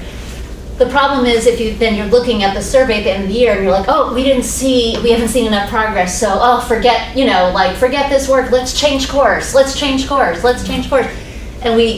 what I heard him say was, no, you want to stay the course. And so we had, as Paul mentioned, we had always done the climate survey once a year, and I think logically you look at it and you think, well, twice would be better, right? If once was good, twice would be better, which is I think why we went to twice. But then when I heard Chris explain that, I was like, oh yeah, that makes a lot of sense. That's very different than, for example, benchmark data. If you have a student, who you're concerned about, or a group of students, and then you implement interventions, you should see a change, right? Like if a couple months goes by and you're still seeing that line is not shifting, then something needs to change. So those are, it's different kinds of surveys. I'd also argue as well that the academic benchmark surveys are also a measure of social emotional well-being and school climate, because when you see academic scores trending upward, you can make an inference there that students are feeling comfortable, safe, a sense of competency, which is always correlated to a healthy school climate. Ruby. I have a question, and then I want to make sure I flag that Matt had I'm interested in hearing what the response is to how do you track interventions and how could you present intervention data? What was the result of your analysis? So I'm interested in that. But I guess my question is, or I think it's a question. It feels to me like when I hear administrators talking about this data and the moments for data collection, I understand that, sometimes that is, you're really looking at data for a classroom or a kid or a school. And from a superintendent's perspective, you have lots of, you're seeing lots of those things, but your framing is about really impacting a classroom, a kid, a school. And I think that the differential, it feels like, and I'm wondering if this is something that you see particularly, Mark, I feel like the board is saying, we affect change through things like policy, policy decisions and other types of decisions at the board level. And I think that we need to see trends, and we need to see not just trends in time, but like what's going on across the district. And that's where it's really helpful to see, having a presentation tonight that was 2 schools, it was really vibrant and engaged and wonderful. And it gives us a flavor of what's going on in those 2 schools. And so that's not actually meaningful in terms of impacting how we would vote on policy. And that doesn't mean that I don't appreciate hearing that. But the piece that I think we're missing is if we are going to be having one climate survey, is there a way that we can encapsulate, and when could we expect, what could we expect as far as additional data points that would help us in our work in the governance world? So I'll just say every presentation that was planned for the school year calendar is an element from the continuous improvement plan. So each presentation is an opportunity to dig a little deeper in the work that we're doing around elements of the plan. Student engagement, parent engagement, academic data, climate data. So I would share, yes, 2 schools presented this week. Just a couple weeks ago, 4 schools presented around peer observation. We've gone about preparing the calendar in a very thoughtful way in terms of how it fits to the continuous improvement plan and relative to where we are in the school year, where we have enough information to share. I think if you look back at all of the presentations, you will see data. Monumental data in every single presentation. Nancy? So, as many of you know, I am in my 5th year as director at the Career Center. And when I came to the Career Center, our enrollment was low. We had a lot of kids who were taking courses, but we were out of compliance with almost every state board rule. We were literally kind of our own hot mess, and the AOE knew about it. We were probably as close as you can get to losing our Perkins funding as you can get without actually losing it. And so I spent the first 3 years kind of pulling us back from the edge. We had to change our schedule. We had to move from having classes, we had classes that were only 80 minutes. By law, they were supposed to be 120 minutes. We had to, there were some really substantial changes that had to be made. For me, the question always in my mind was, how is this good for students? How does this relate to what we're doing? How does this move students forward? How do we get to where we want to be? And is this the best thing for students? When things aren't the best things for students, I'm the first to advocate for changing them. But I will tell you that in the 4 years that I've solidly been the director, climate at the Career Center has changed over time. And we have a teacher group that is doing diversity, equity, and inclusion work. Some of them are presenting in Phoenix in 2 weeks at a national conference to talk about what we've been doing here. And I will not tell you that we do not have climate problems, because climate is never a done deal. You're always going to be working on it. And our student body, pretty much every year, half of our students leave, kind of in the same rotation as the middle school, because most of our students are 11th and 12th graders. So we do level 1, they do level 2, and then they're out the door. One of the things I know is our students are really honest with us. And when we collect data on how students feel about belonging at the Career Center, the numbers are really high. And that speaks to the team that we've built at the Career Center and the inclusion of students in that process. My goal right now is to increase student voice in the way things are run, and that's still a work in progress. But I don't think you have an administrator on your team here that doesn't list student well-being as number 1. And by saying student well-being, I mean their social, emotional well-being, as well as their physical well-being and their academic well-being. So when we report data to you, what we're trying to explain to you is that we are in a constant improvement plan for that, and we are constantly looking at that information. So when we do a report, that's what we want you to hear, is that we're doing it. And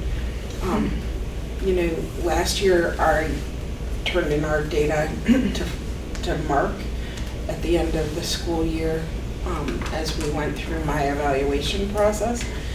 And I felt really good about what we were looking at there. And it's not perfect, and it's never going to be perfect. But let me tell you, it was a heck of a lot better than when we started. And it's all about the teams that we build.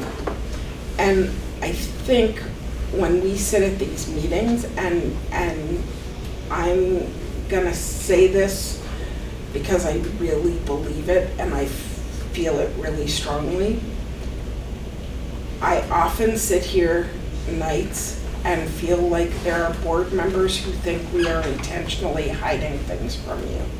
And that is not what we're trying to do. And that's not what we're doing. And I want you to know that we want to share, and we want to share where we're successful. And where we're not successful. And where we're not successful, because when we're not successful, we need your help. So Matt, you had your hand up first. I want to give you an opportunity to, did you want to? No. Okay, Deborah, and then, okay, so we're going to do Deborah, and then we'll go to Eva, and then we will go to Ruby. In these discussions, I think it's very important that we keep the emotion out of it. This is a business conversation, and so it's hard to have a conversation like this if hurt feelings are brought up. I don't know that there is an easy answer or a quick answer to the issues that are being raised. And maybe perhaps we should step back from that and just hear what the issues are, because maybe something is missing and we don't quite know what it is that's missing. And we're trying to figure that out. And again, sometimes there's not a quick answer for it. I know that the evening began with student comments about safety issues and about not feeling safe in their given environments. And these are not single, these are not issues coming from solitary individuals. It's coming from student after student. It's coming from caregivers, if you talk in the community.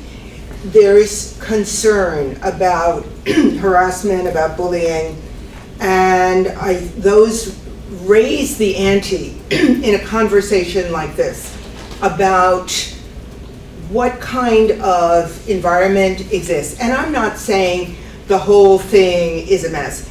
This is endemic in schools. This is endemic in the way people treat each other. But I do think that we need to think about administrative oversight, board oversight on these kinds of issues. And it's about data again, but it's about how do we define data? And I think we're defining it in very different ways. So it's an open-ended comment without needing to be addressed. I don't think there's an answer. Eva?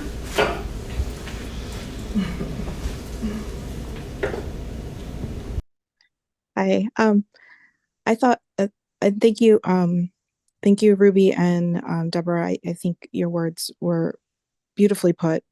I too am, I think that we can have a healthy debate without it getting into this thing about assumptions about other people. This is a healthy debate, and we moved forward. Instead of doing one survey, instead of doing two, we did one.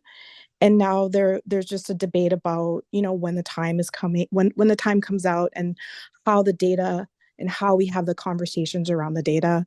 I really don't think it, the emotional aspect of needs to be put into it, because really with data, there really shouldn't be emotion into it.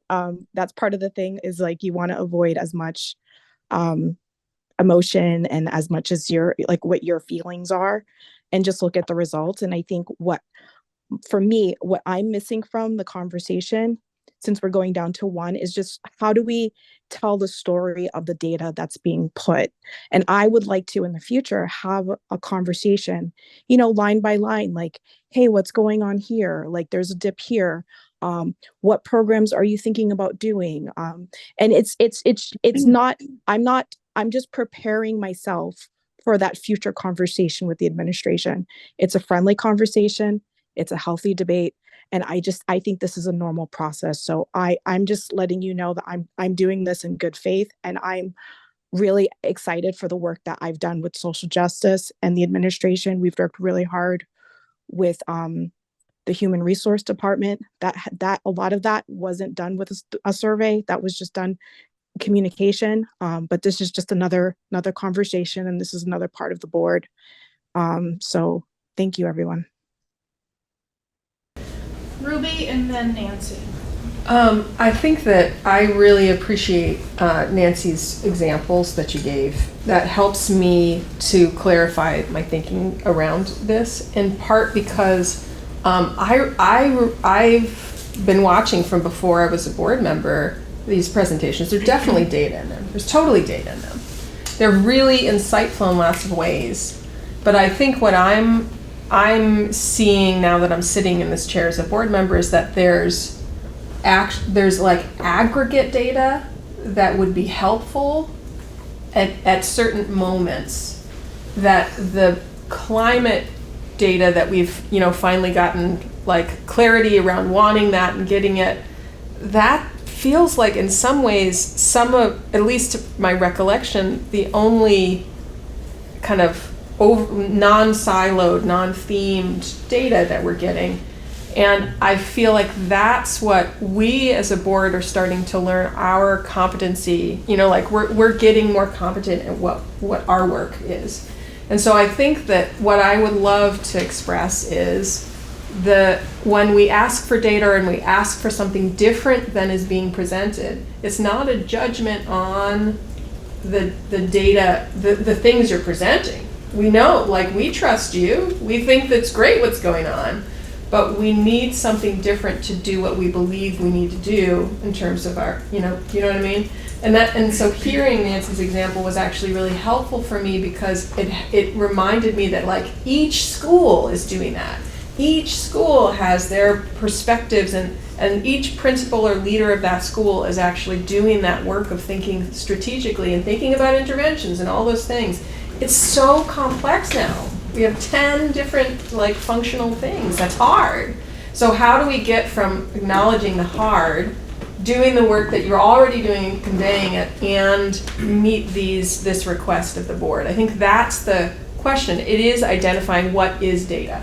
Like it means something different when we use that word. So I appreciate this conversation. I realize this is not the only one we will have. And I just wanted to thank you, Deborah, because what you said, what you started with, was like having the lid taken off a pressure cooker for me. And it really clarified for me what I think you're looking for versus what I was thinking or assuming you were looking for. So that was very helpful, and I appreciate that. Robin? I was really interested in some of the stuff that, Mark, you were talking about in your initial response to what Matt had asked. Mm-hmm. And I think that it was a good decision for us to evaluate the school climate once a year, and that, recognizing that this really is long-term work that isn't going to be, people's feelings about school are going to fluctuate day to day, but like we're looking at the long game, and I understand that we don't want to be distracted by that, but I wonder if there is room for another point in the year where we could hear about some of those other data things that you mentioned. Sure. And like, I was just thinking like, yeah, that would be really interesting to see, like, school climate is not the same as behavior, mm-hmm. but I think that there is a lot that it would tell us to see, like, how many students are enrolled in check-in, check-out. How does that correlate with other stuff? What about the office referrals, planning room, and all of that? So I don't know if any of that is already captured in a presentation that's planned for a different point in the year, but I think that it would be great, and I think it would really address some of the stuff that people are kind of wanting to know more about. I also have one other question, which is, when you were talking about some of the stuff like the PBIS methods that are used in schools, those are in elementary schools. Mm-hmm. but like is PBIS a model that applies to secondary school, or what kind of positive climate structures exist at that level? I know this is like a side conversation, but I just got curious when you were mentioning those marble jars and stuff. Yeah, I mean, I think PBIS schools are in high schools. I'll defer to Hannah about the work that's going on around the community. And I would say I did a ton of work as an elementary school counselor in PBIS schools, so I'm super familiar with it. And at the time I was doing it, it was very uncommon to find it at the high school level. So I've never heard of it being at the high school level. I also joined the VPA statewide leadership meeting every Monday morning, so I'm happy to ask throughout the state if other high schools are using it. But I mean, maybe that's not the right model for a high school, but what is then, like something? yeah, I can ask that question. Great, surveillance and, oh, sorry. Paul has had his hand up and he has been Yeah. so patient, so. Kim, as a board member, yes. Mine's just a quick point, just what the data points that you were talking about, just who's gone to the office. It's not a presentation. That could be something that we receive every month, with the statistics each month, and we can see how they correlate. We can make our own data points from that we receive the reports, and we can see the trends each month. So mine was actually following on that or preceding that, really a question, hearing a desire for global data. Immediately, my question is, are you looking for additional survey type data? Or are you looking for something else? Because if you're talking about 2 versus 1 administrations of the same set of questions, that's more survey data. And for my money, looking at data, triangulation is important. And having different data sources is a good way to go. So I'm not sure, I wasn't sure whether you're saying, no, we want more survey data. Or if you're saying, we want to be able to triangulate. Tim, you have had it. Okay, Go ahead. so we have a continuous improvement plan on our website for the public, everybody to read. Based on this conversation, it's an evolving document.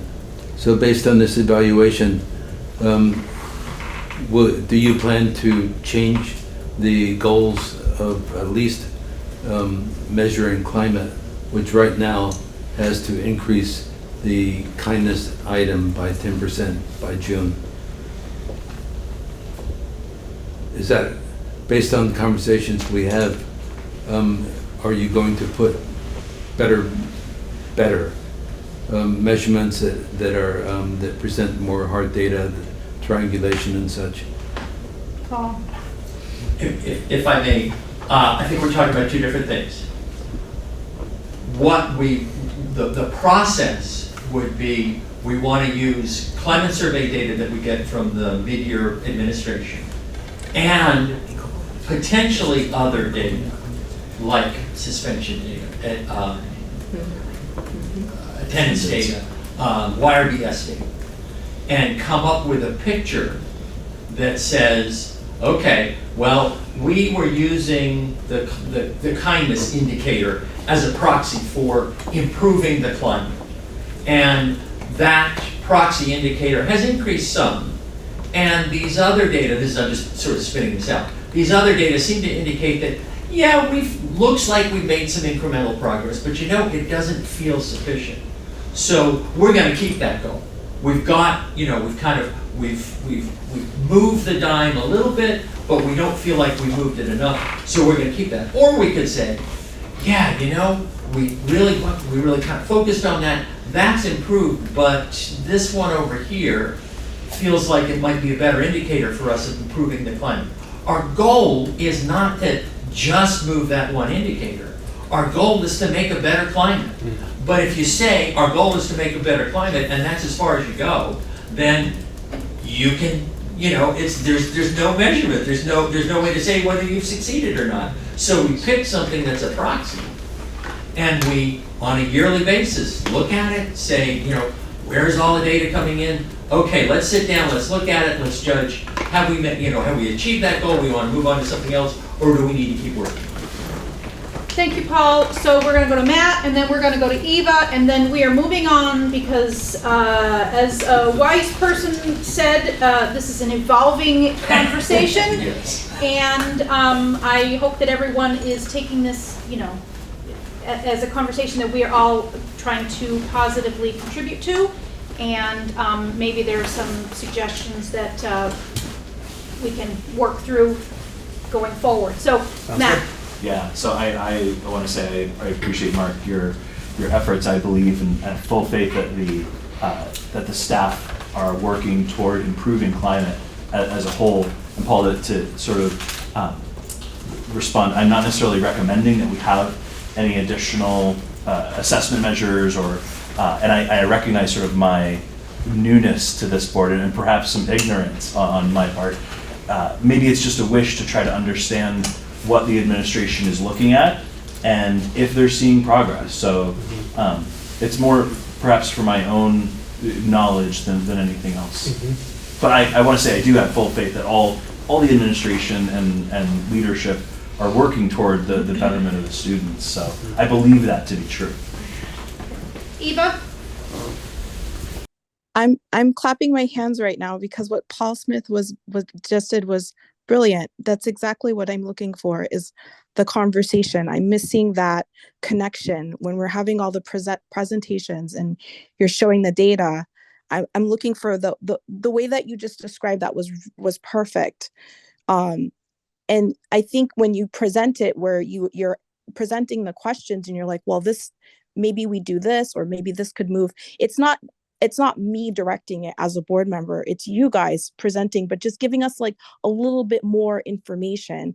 And I think why there was, in just my opinion, a hesitancy with going from 1 to 2, from 2 to 1, was that there would just be less opportunities to have that conversation. So for me, I think what you just did was fantastic. Thank you. Thank you, Eva. We are now moving on. If this is something that we, either the administration or the board members, feel that it needs further conversation or follow-up, maybe there will be something additional in our reports that will spark up, you know, a light, and we'll decide that that's something we need to. Yeah, I would just say, you know. I think it definitely does mean that there should be some follow-up. Okay. Likely not next month, but in the near future. Okay, Yeah. all right. So we are moving on at 8:13. We are a little behind, but I'm confident we can make it up. Okay, so we are now on to policy and amendment, presenting the following for the second reading. So this is a presentation for a second reading, C9, Notice of Non-Discrimination, D11, Public Complaints about Personnel, and F2, Bus Discipline. Again, a second reading, 10-day reading period. It'll come up at the next board meeting. Please send comments, suggestions to members of the committee, Tim and Eva, Deborah. Send comments to any administrator, any board member. They will get those comments to us. It's a second reading, and if there is, and we're looking to do a readoption at the next board meeting. So those 3 policies. Okay, any questions, comments? Okay, we are moving on. 8:14. I've already made up a little bit. Okay, so now we're on to new business, and I turn it back to Deborah. Again, the Policy and Amendment Committee presents the following for a first reading. D1, personnel recruitment, selection, appointment, and background checks. This is a rather interesting situation because it seems to me we just approved this policy for readoption on October 10th, 2023. So it came back to our attention. There were some edits from the VSBA that were significant and worthy to be included. So it's an interesting position for this committee. We're not just simply looking at the adoption of all policies in 2019 and evaluating those. We're rethinking the work that we have just done. And I think that's an important aspect of this committee. It's been really engaging the conversations. So again, D1, personnel recruitment, selection, appointment, and background checks. And when you look at the policy, you will see in red the additions to the policy and the direction that it's taking, the emphasis that's being established. So again, first reading, 10-day period. It'll come up again at the next board meeting. Yes. Oh, I'm sorry, I'm not the chair. Sorry. Sorry. Robin. I'm just looking at the policy right now. It has a lot of edits that are in blue. Are those? Those are the, so sorry, wrong color. And are those edits the ones that were from VSBA? Yes, they are. Yes, they are in blue. Generally, they're in red. There is a red part at the end, the appendix. Is that also new, or is that what was already? That is, my color code is totally incorrect. So the blue are the VSBA edits, and the red at the end, Appendix A, is coming out of the committee, very directly out of the committee. And it has to do with notes on hiring procedure, and it's very clearly delineated. So please take a look at that. Thank you. Deborah, could you just send that key description to the board members, or at least to me? The color Color key. Yeah. I will gladly do that. They will be specific to this policy, only to this policy, and to no other policy. All right. Okay. I just thought I would say that. So, regardless of the color, don't worry about the color, whether it's blue or red. Just see it as additions to the policy, please. May I ask a question? So the red at the, I realize we're not supposed to see color, but the stuff at the end, the appendix part, is that envisioned as being an appendix to the policy? Yeah. It is. So it won't, that's not like a parking lot where you're holding information that you might be absorbing into the policy. Are there any other policies that have appendices? I guess I wasn't. Yes, there are. And there are policies that have procedures and protocols after them that are very specific. Okay. There are other school districts where the vast majority of the policies have protocols after, which are the administrative procedures about how the policy is going to be implemented. And certainly at committee level, we talk about that in relationship to a given policy. We don't generally include it. But in this particular case, because it is about personnel recruitment, there was discussion about the administrative posts and about board involvement on a screening committee. So it very specifically delineates at what point you might have a board representative sitting in. Thank you. You're welcome. Anything else on this topic? Okay. We are moving on to Board Matters Training. The first one, Leadership Council updates. Mark. I have some announcements to make. Okay. That's okay. So I'll list off some board chairs or assignments for leadership councils. We already approved Stephanie Bonin as chair of BUHS at a previous meeting. For BAMS, we have two co-chairs, Amanda Lynch and Rich Levy. For Academy School, Carmen Nina Wilson. For Green Street School, Christina Howe. Oak Grove School, Rebecca Speisman, being co-chaired with Grace Freeman and Chris Hill. Dummerston, Michelle Green, co-chaired with Carmen Winchester.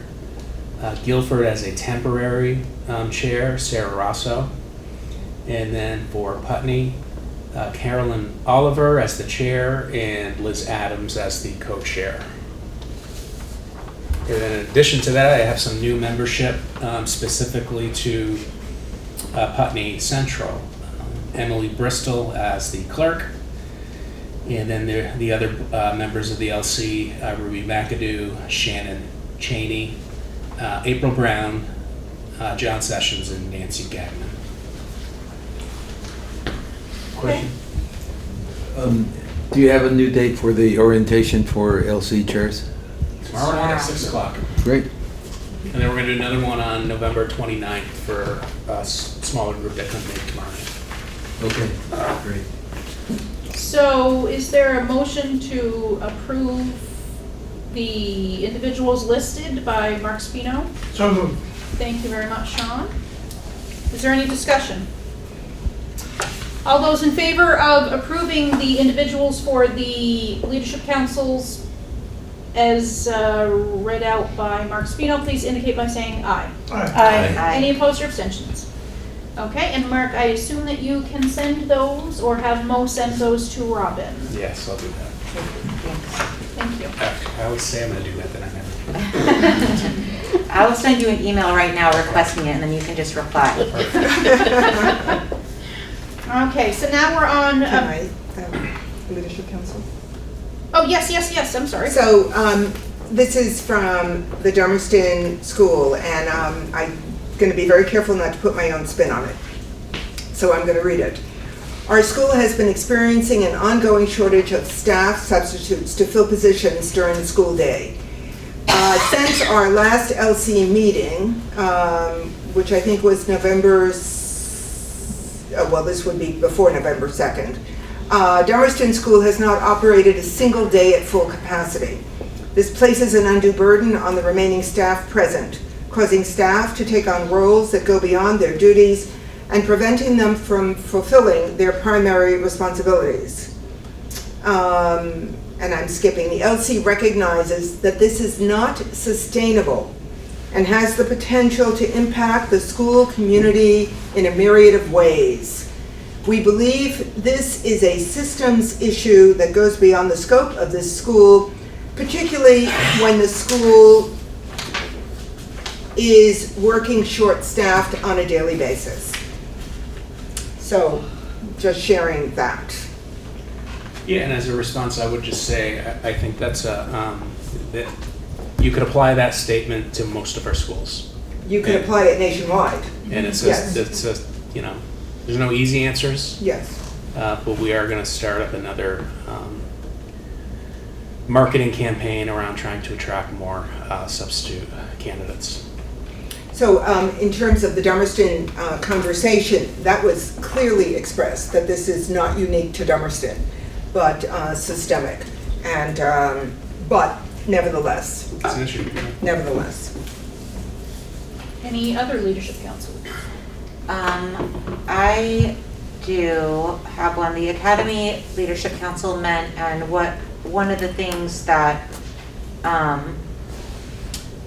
was discussed was the budget, and they will be asking for some additional positions in the budget. A second counselor, which is they're out of the guidelines of what is recommended in number of counselors per students, and all of the members of the Leadership Council were in support of those increases in the staff.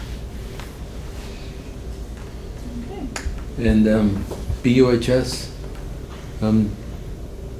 feel free to chime in here, Hannah. But Stephanie Bonin led a very substantial discussion on a number of issues. But the one that came up that I've been mulling over ever since the meeting was about hungry students. The staff, teachers, counselors are spending a substantial amount of their own money to feed kids, to give them snacks. That was one issue. The second issue was about the food service. we were told that the lunches just aren't filling them up. They're too, they don't provide enough protein, calories. So the salad bar is empty by the end of the chain. So it's just, we cannot have hungry students, period. So well, that's the problem. I'm not going to get into how to pursue it right now, but Hannah, do you have anything to add? I don't think so. I think I'd echo what you said. Unfortunately, it's, FDA regulations is what the kitchen needs to go by, and the amount of food, I don't know where they get those numbers from, there's absolutely no way that can sustain a student through their day and evening and not just sporting events and so on and so forth. So I don't know what the answer is, but it is a huge problem for our students. Everybody knows what those little granola bars, that they have 3 grams of protein. That's the amount of protein that kids get in their lunch. No, 2. They get 2 grams of protein in their lunch. Not even a granola bar. Yeah. So we have a food service contract with Fresh Picks, and perhaps we should think about a conversation with Fresh Picks to see how this situation can be rectified. And Tim, this conversation happens monthly, or this conversation happens all the time, and unfortunately, it's the FDA regulations. Like Fresh Picks, their hands are tied because this is what they've been told that is what is supposed to be served at lunch for our students. So you could bring in any organization, and they're going to tell you the exact same thing because they're getting the regulations from the FDA. So this is like a much broader problem than who we contract in our kitchen, unfortunately. Yeah, at the conference we went to at Lake Maury,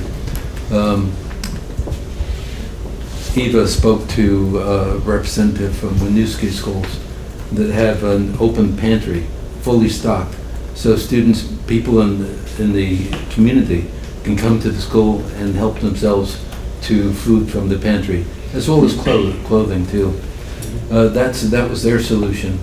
Bellows Falls privatized, and they don't have a problem with hunger because they have private food. They've taken it on themselves. I just can't believe that there's no solution to this. But for students, teachers and counselors to spend thousands of dollars every year, that's unsustainable, and it's just not right. Yeah, I mean, I think Ricky shared at that meeting that he has done a survey because he's looking for grants to get snacks for admin teachers who are spending it for their own money. And the feedback he got was that there's, in this building, that people are spending $5,000 a month out of their own pockets to provide snacks for students. And how much more obvious can it be that this is a matter of equity? When you look at the ramifications, the student won't join a sports team because the student is hungry at the end of the day. He or she can't perform on the team. You can look at all sorts of ramifications, but particularly, how can a student learn to his maximum capacity in a 4th period when his stomach is growling? 100%. Okay, we're going to Sean, and then Deborah, and then we're moving on. Okay, I have a question. Would it be possible to have an accounting of actual money that is put out by staff members and then get that number to Frank so that, because it could be tied in with a budget issue, talking point. If this doesn't, I see lots of warrants, and I go through the warrants all the time, of people actually asking for reimbursement for food. They're in there every warrant. So. And I'm new to the process, and I was told not to put food in the budget. So that's why I don't know. I'm not to what? I said I'm new to the budget. I'm Not new to to the put food system. on the budget. So my comment is related to what Sean just raised. I'd love to see the agenda reworked so that what we're talking about right now at 8:30 at night, we're talking about at 6:30 at night when we have community members present, we have everyone present sitting in this room right now. And it goes to Sean's point, about having our financial officer present. I'm not putting it off on Frank Rucker, but just to have a full array of personnel for a solution to this problem. And just, also, we did just move a refrigerator into the common eating area of the CAF, which is now our sharing fridge. And so when I'm down there at snack, a lot of students will get their breakfast, but they won't get a milk. So I just, every time a kid goes to the line and pull a milk out, I stick it in the share fridge. So we're trying to build that up. That was brand new last week. So it's. And just one more comment, if I may. Very quickly. This is precisely why we have leadership councils, to inform the board of problems that most of us had no idea about, so we can work together collaboratively on a solution.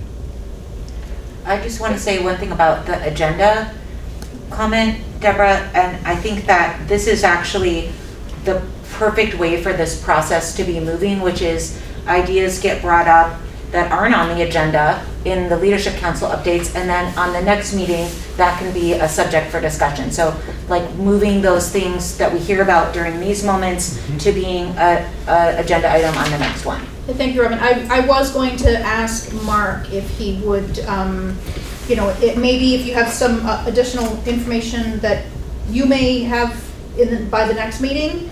I mean, if you come across any or you have any sort of estimates or that sort of thing, and maybe you can share that with Mark, you can share with Frank, they can come up with some sort of a more concrete information for us, and maybe we can sort of tie that into the fiscal sort of report and see how we can sort of move this issue forward. And to be honest, maybe I don't know whether there are other schools that are also having any of these issues, and so it would be a good overall conversation maybe to do with all the schools. Eva, very quickly, and then we are moving on. Oh, okay. I just wanted to say that I actually have, I was fortunate enough to be able to engage with some teachers and some educators at Winooski School on Sunday, and had a really great conversation about the poverty that's there. And they also have a lot of children who are from marginalized communities, and how that community created that pantry. Then they had that open closet, and I would and my goal and my hope is to be able to engage with the social justice committee about that, and have more of these conversations, and see where we can go from there. But I think it's a good conversation, a good start for us to continue. Thank you. We are moving on. And we are moving on to the board subcommittees. The only two things I have listed here for board subcommittees are Communication Council rotating the meeting locations. I wanted to bring that up because we had some challenges with technology at the last one when we had it in Dummerston. I did reach out to Mark to find out what his thoughts on it were, and he brought Paul into the conversation. So I'd like to have since we are scheduled to be in Guilford next meeting, I wanted to just sort of touch base with you and see how you thought, how feasible you thought that was for us to continue this process, etc. Yeah, my reaction was the most professional space in the school district that is set up for a successful meeting is this space right here, I would say. I think there's a lot of value in traveling to other schools and checking out the other environments. Technology is not a guarantee. I can't guarantee that we're not going to have issues at Guilford. It could be absolutely perfect. We could have the same experience, but I defer to you, Paul. You know a lot more It than was I do. a total puzzle to me. I walked to one end of the school and bandwidth was 200 megabits per second, no problem, both up and down. Go to where we're having the meeting and it was 12 or something. It was just this complete, I don't get it. You know, perhaps we were overtaxed. Everybody was hitting on one of the wireless routers, but I don't know. ultimately, I do read the statement at the beginning saying that people,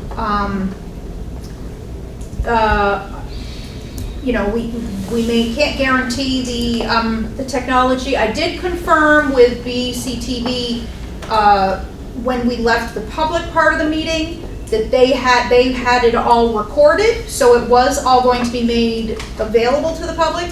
But as far as their participation in real time, it obviously was not. It was less than perfect, but that is the reason why we do read the message at the beginning. So I guess I would like to have a sense of whether the board wants to try again in Guilford and see how we go from there. And I see Ruby, you have your hand up, and then Sean.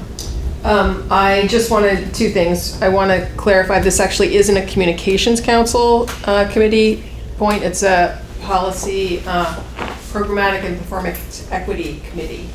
That's where this comes from.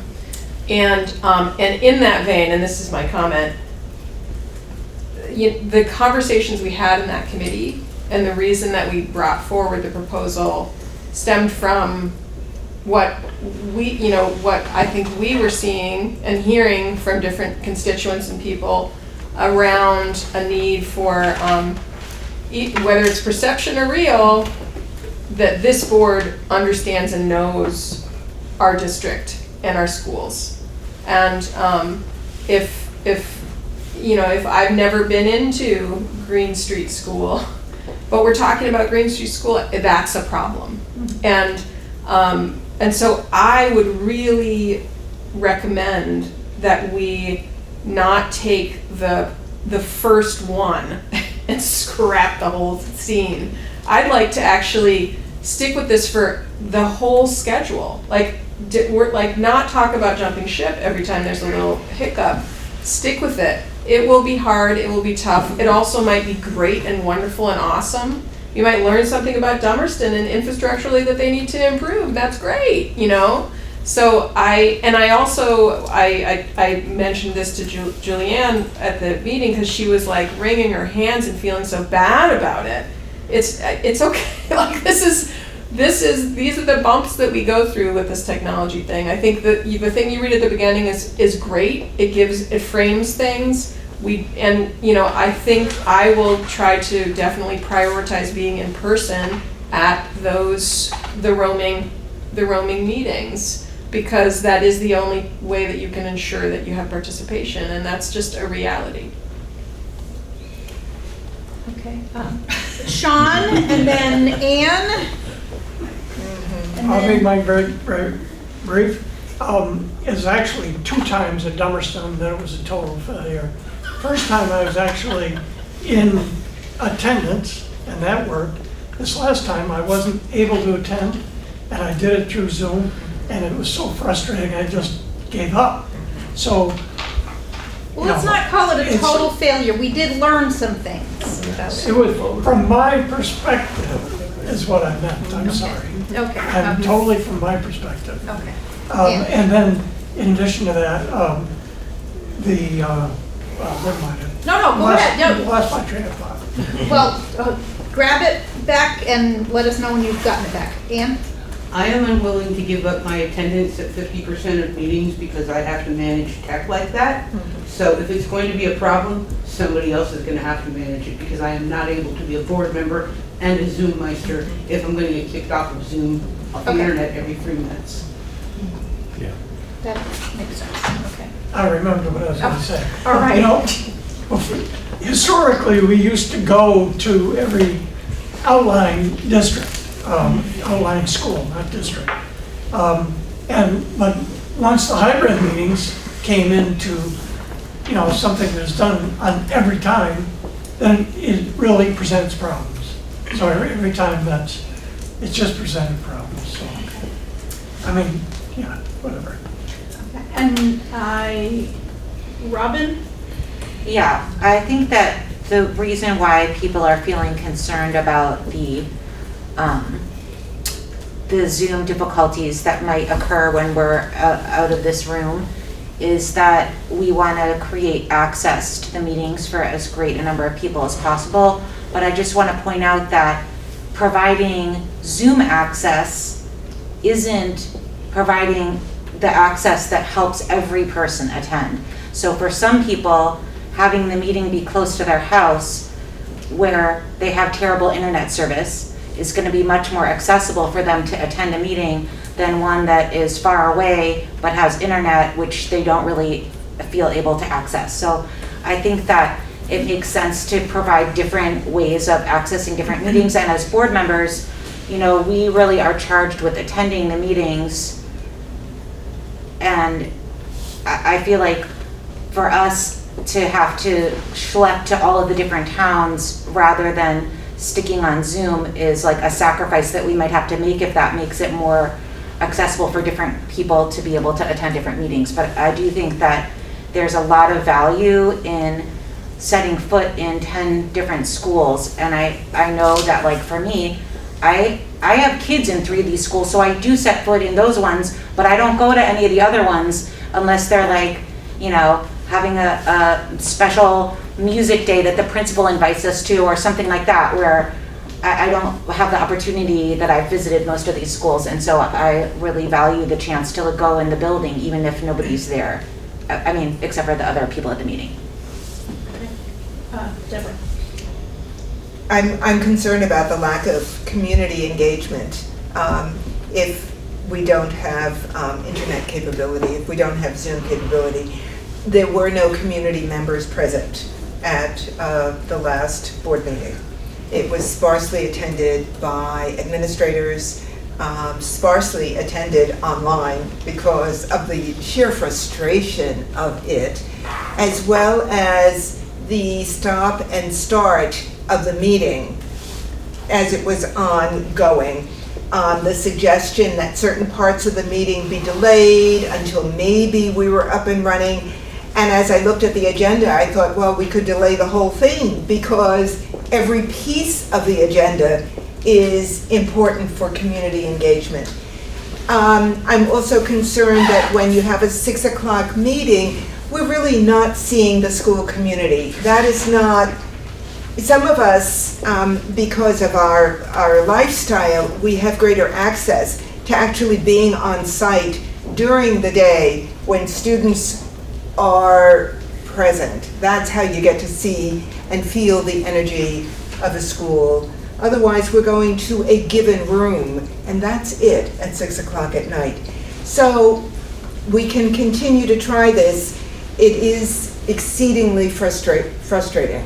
And there will, I mean, whatever my travel arrangements are, it's meaningless. It's my own set of problems, so. Kim, and then Hannah. And I completely understand the frustration.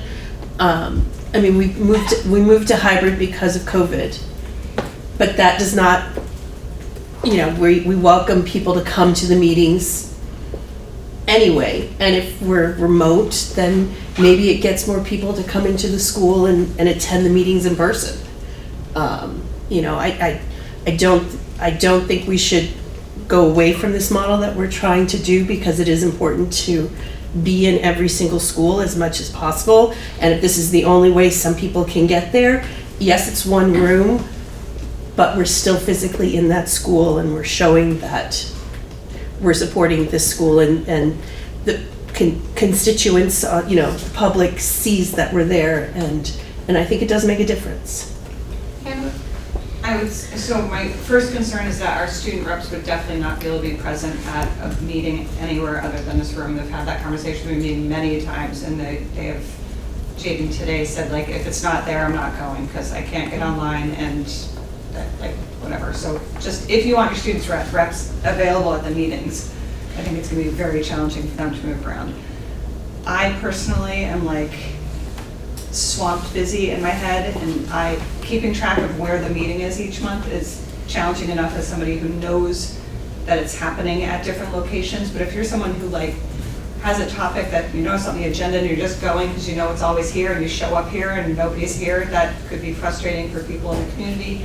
And I also would say, like, as school board members, come to our schools, like set up an appointment and come get a tour and be there during the school day when kids are, you know, you can see what's happening in the hallways. I think that that's a really and again, I know because people work, like that can be really challenging, but I think that, you know, that also sends a really strong message about the support of the school board. I have one, just, I think I want to make sure that what Ann said is taken seriously. I think that it would be appropriate for us to consider what support does this board need where a board member isn't becoming the tech person in the meetings. And that's, you know, in the difficult times, that's a thing, but there's times when we have been, even here, I see a board member in a meeting having to let people in and do things and stuff like that. And so I think that's something to consider. I see an indication that there is maybe a tech savvy person over in the corner who might be. Sure. I know how to do it. Yeah. But getting booted offline repeatedly means I can't do it. Absolutely. And Eva has her own hand up. Eva. On the other hand, if somebody could hardwire me, that would work. What happened to the visual? By the way, speaking of technology, I ran out of juice. Oh. Do you need a cord? Do you need a You got one for a Mac? If it's a C drive, you just need to have a C drive. Let's just finish this. USB-C. Yeah. No, mine is not. It's okay. I think I have that type of cord. You can try it. Robin might have. You existed for years without the screen. That's in here. That's okay. Sweet. Thank you very much. Okay, thank you, Robin. Thank you, Robin. Well, So Eva was trying to say something. Eva? I was just gonna say, so being that I live in Dummerston, for like 9 years, I was actually not surprised that happened because the internet is highly unstable, just being rural, and that's something that, you know, a lot of us that live in these rural communities complain a lot about. One thing to consider if we are going to be going into those towns, it doesn't matter if there's like a severe snowstorm or if it's just a little bit of rain, internet will just drop. Like it will drop unexpectedly for whatever reason for an hour or two.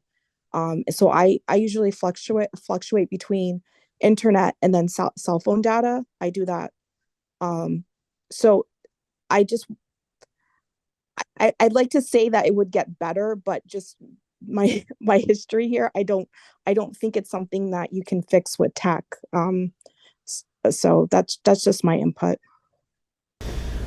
Well, perhaps at the end of the public part of the meeting, Matt and Paul and I can have a quick conversation about the technology and to see if we can maybe make it work for Guilford the next board meeting.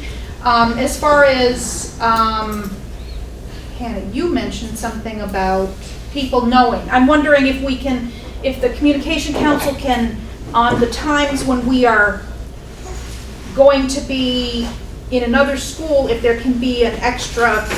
There was.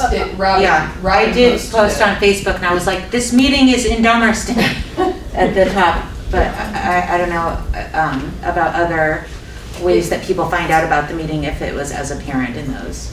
It might be helpful. I asked Mark and he sent me the grid schedule that's been kind of adopted. It might be helpful to have that posted.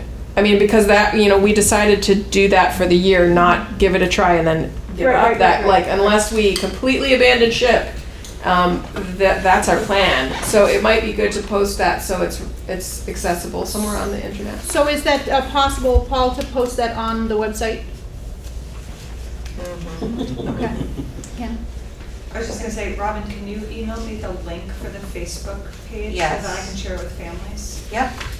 Sean. I would just like to make a motion that the WSESD board try to go to Guilford for the next meeting and see how it goes and assess that, and then end of story, we can go on to the next item. Okay, thank you. I don't think we need a motion because we already voted to do that. Okay, so you are, are you withdrawing your motion? Yes, I'm withdrawing the motion. So we are moving on at 8:50. 50. We are moving on to the, this should be a very quick one because budget meeting timeline, I believe I didn't realize that Frank wasn't going to be here at that time. I know so- exactly what it is. But Frank went over it in the meeting. The finance Right, yeah, committee yeah, is going to yeah. have meetings for the next 4 Tuesdays.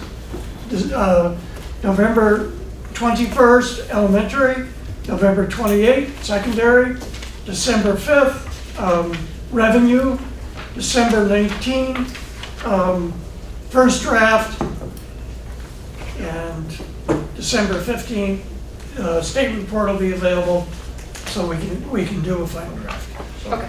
that's it. Basically, every Tuesday from now until the 12th of December. Deborah and then Ann very quickly. So it's the 21st of November, the 28th, the 5th, and the 19th. You said 4 Tuesdays. No, it's did I say 19th? I meant the 12th. He I said, believe. he said the 19th. Oh, he did? Oh, He so- said the 19th. You're right. Yes. Thank you very Right. much. Okay, so we've got 4 Tuesdays. So, Yes. 4 Tuesdays. So my Yes. question is, what's happening on the SU side of the house in terms of meetings? Do you by any chance know? I do. It sounds like Ann has a response. I specifically have my hand raised because if you're operating on the old budget timeline, it says we have a meeting tomorrow. We do not have a meeting tomorrow. We met last week, during normal time. Good to know. These are fairly normal, the rest of the dates are correct. Meaning the 20, I just The wanted, 29th, the 6th, 13th. okay. The approval will be the 20th, the public information meeting, the 21st, and distribution on the 28th. The 28th of February. Yes. So those are all meetings. The 20th and the 21st, back-to-back meetings. It looks, yes. It should be public oh no, I'm sorry, I can't read the straight columns. No, that is a superintendent report, so 122. Wait, I can't read columns. It's showing us not having a public information meeting.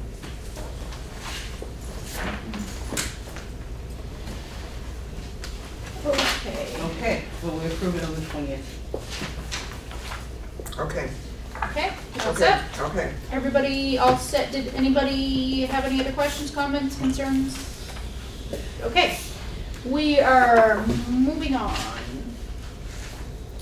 to board training resources. Yeah, this would be quick. I think. Are you ready for me?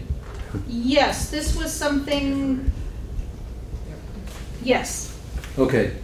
I'd like to make a motion that the board approve reimbursement of up to $100 per board member for subscriptions to professional educational resources. We engage in, that's the motion. We engage in professional Could you say development. that one more time, Tim? Of expenditures Motion towards to- professional resources, is that what you said? Right, Educational, educational resources. publications, Okay. you said. For subscriptions to educational Subscriptions publications. to educational publications, blogs, etc. Okay. So we engage in professional development in a number of ways, retreats, conferences, books, and online subscriptions is another very good way for the board to keep up with what other districts are doing, what's happening in education in the state and the country. Not just Ed Week, but Edutopia, whatever your fancy may be. I think that we should be keeping up with the literature. So this is a way of encouraging that. Okay, so a motion has been made. Is there any discussion? Did we do this without a warning? No, it's a on potential action. Potential action. Okay, but was that what? That's what, yeah. Okay. Yeah. Because Tim wanted to change the. Right, that's another thing. That's another 5 minutes. But problem. yes, Sean. Should this be a budgetary item? I think the board budget is sufficient. Yeah. It has it. Yeah. You got the budget for it. Okay. This is, So, Eva has her hand. Eva? Can I just add to that on a side note? And I had talked to other board members about this, about us having our own Google database where we can just post articles and it's not, it would be great if we could just post articles and it would be like a Google database where we could just all go in and just read articles that other board members are posting that they find interesting on their own time. It would just take a matter of one person essentially doing it and updating it. I think that's a great idea. I think the challenge with the board, the format is that every year we are new members and members exiting, and so I think if we were able to do something like that, that would be a nice way to sort of archive things that might be helpful for new board members coming on, or that sort of thing. So I think that's a great idea. Perhaps Paul might be able to help us figure something like that out. It feels separate and distinct. It does. It is a separate but related issue. So It's a Google Drive. Yeah, Yeah. I was gonna say, Yeah, I it's a can- big deal. I can Drive. totally Yeah. just set a Google Drive. Shared up. drive for all the members. So can we go back to this motion? someone else is going to figure that out. Okay, we're all set then. So we're going to go back to the actual motion. Is there any other discussion on the actual Yes. approving the reimbursement per board member? Deborah, did you have something else? Yes, it's interesting because depending upon the community, judgment can be made about what kind of a publication warrants reimbursement. And educational development goes beyond the educational publications per se. I think it's important that we be global citizens always. So I just would like a sense of who makes the determination about what warrants reimbursement and which publications warrant reimbursement. I think that we can trust in the integrity of each individual on the board to make wise choices. I'm not going to subscribe to Golf Digest, I already do. Okay, well, I'm going to say, I don't know whether it's far-fetched to say something like Atlantic Monthly or The Nation or The New Yorker. Does that become far-fetched? And I'm not being facetious. I'm thinking about the educational community that I emerge from, where the New York Times or the Washington Post, they are important, critical publications. Now, maybe I'm giving away my politics by the publications that I've just listed, but so Okay. I'm not being far-fetched. Okay, then can I just addend it to say, with the approval of the board chair? Ruby. I don't know if you need to finish that action, but I guess I was just wondering if it might make sense for someone embedded in the school district who knows about what publications might, be, like, I'm 20 years, I haven't looked at an educational magazine really in 20 years. When I was in college, I looked at them. So I don't know what's current and now, and I wonder if somebody in the school district does, and if they could recommend, maybe there's like 5 or 6 options. Maybe there's a list that that are the approved, I think that would make more sense than having a judgment call on the part of the chair, in my mind. The other thing I think of is that there are plenty of wonderful texts that are out there that are not publications per se, but they are a book about education or about school governance that would fit under this kind of a motion. So, Okay. What about as approved by the VSBA?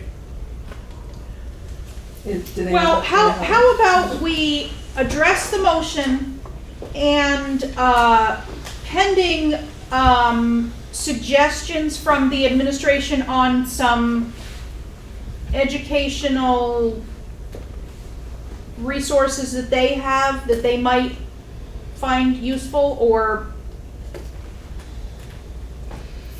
I just want to kind of move this issue along. I don't know unless we're ready to vote. So I would suggest that maybe the motion moves forward with the understanding that a list is going to be compiled from a variety of individuals and sources in this space, not designated to any one stakeholder. How does that sound? Sure. So the board could approve a list. We could take a time period and we could get a list of resources from a variety of sources. Mm-hmm. And the board could approve that list. Yeah, that would be fun. Okay.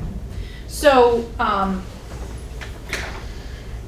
would you like to amend your motion or amend the motion to include that it's pending or that it Based on a list of resources approved by the board. okay, Robin, you all Based set on with a that? list of resources approved by the board. Hang on one second.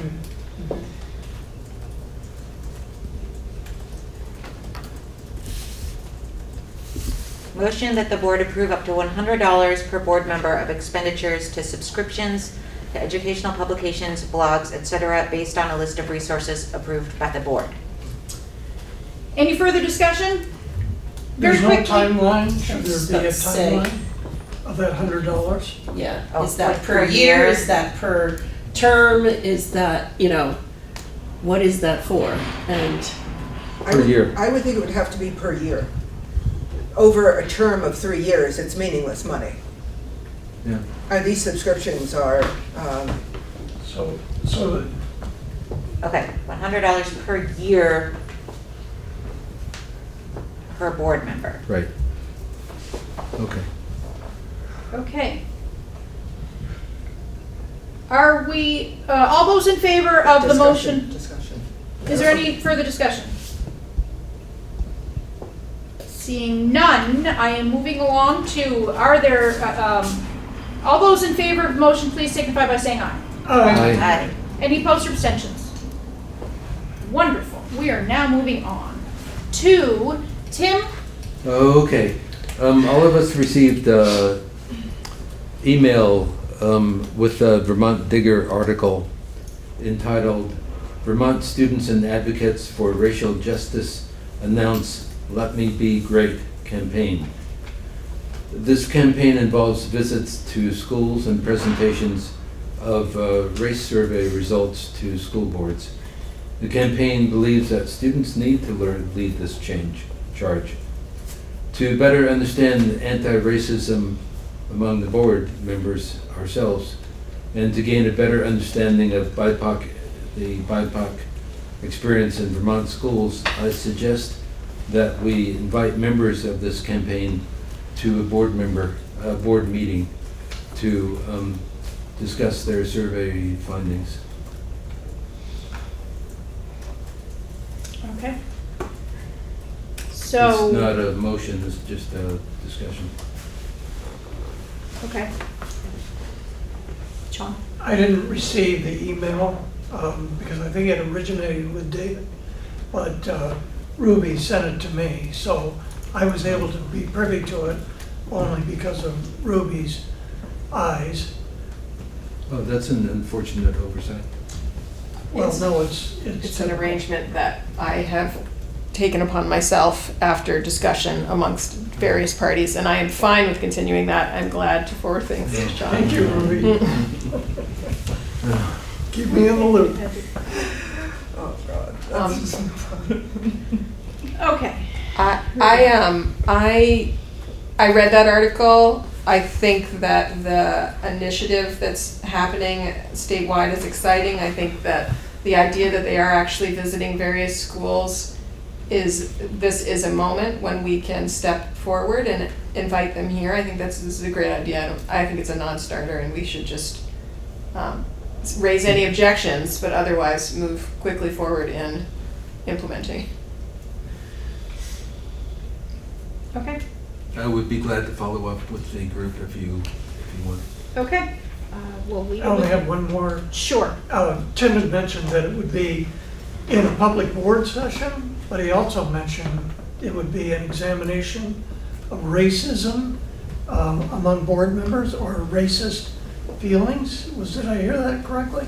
No, it's and just if that was the case, I think it shouldn't be. Just to inform us of what some students of color feel the experiences in Vermont. That's all. Maybe Robin could go back and see what the wording was. I didn't write down that part of Tim's comments, but in the article, it does seem like it's a structure where they are offering to present to school boards. It's not like a training where they're inviting people to examine their own biases. Oh, right. Maybe I misunderstood. Yeah. Oh, maybe I misspoke. So it might just be a present. You're indicating that you'd like to invite these people to make a presentation. Yeah. I think they're talking about their own perspectives and their own experiences in schools. Yeah. Okay. Well, Right. if you follow up with that and you find a set time and some more information about that, then the next time that I ask about agenda items, you can certainly add that to it, and we can see about getting it on the agenda. Okay. I wonder if, it sounds like this is gonna be like a big presentation.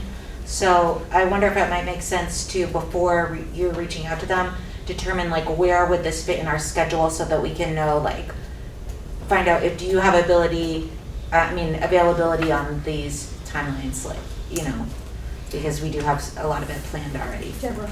I would also suggest, going back to location, that perhaps it take place at during one of the times we're in Cusick, and we have a whole list of times coming up later this winter, and that way we know we have the technology, and we can really broaden it out to engage students across our school system. Okay, Ruby, and then Sean, very quickly. I think that when you are speaking, when they're spoken to, and I think finding out how long that presentation and that engagement is, because it could be that this might be more appropriately a special board meeting that is outside of,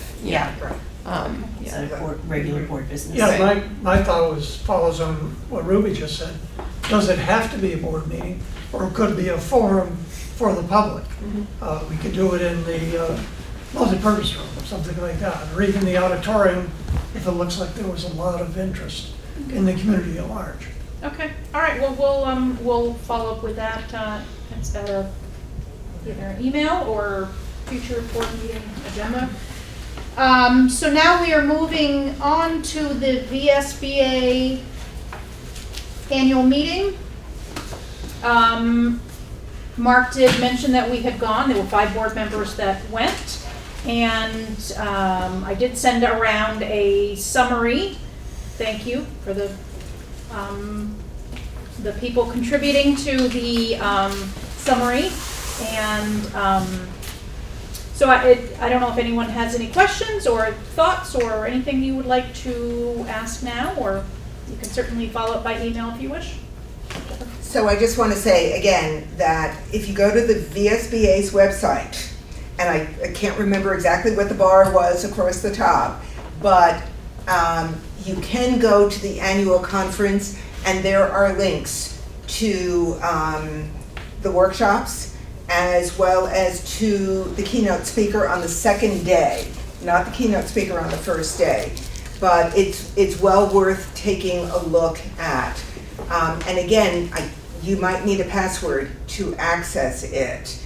But again, it's very easy to set it up, and the VSBA with every webinar at this point is reminding people to sign up for the password before you actually need to access information. So, And if you are having a challenge getting in, let us know and we'll see what we can do. Absolutely, absolutely. It's well worth it. I've done a 180 on the VSBA, I'll say very publicly. So this is well worth it. I think I would just say what it was communicated in that summary, just so that the public hears it as well. I felt, those were 2 days with, there were five board members? 5 board members. And Mark in attendance, and it was really, really powerful, I think. To be together in that space. We were collaboratively like, which one are you going to? Came back and talked, had meals together. So from a team building perspective, that's huge. But the biggest takeaway for me, like this is, there were lots of teams. And so you were sitting next to someone and they said something, and then you could go over to them and say, hey, you said that. Like, how do you do it in your district? I had lots of those conversations, and they're really eye-opening. And they're eye-opening in good ways of like, wow, okay, that's affirming, and also like, wow, why do we do it that way? Those are powerful things. And so I'd encourage everyone on the board to consider, going at some point in your tenure on the board, because it really is meaningful. I think, Mark goes pretty much every year, I think, is the intention. Conference. A lot of opportunity to make connections and learn from others around the state. I enjoyed it, participating with you. I would be interested in knowing, thought we had a really good representation of this board, and I would be curious to know the other teams, how many were, compared to how many we had. I mean, I thought I can ask Sue Siglowski if she has that type of data. I would guess that we had one of the highest percentages in terms of board representation. Mm-hmm. Did you say the year before you brought a student? Year before I went by myself. But a focus of that conference that previous year was student leadership at the school board level. Oh, so there were no students there? There were a ton of students there. Oh, we should have said so. Yeah, so, but now we'll continue to go on a yearly basis. Yeah. All right, if that's it for that,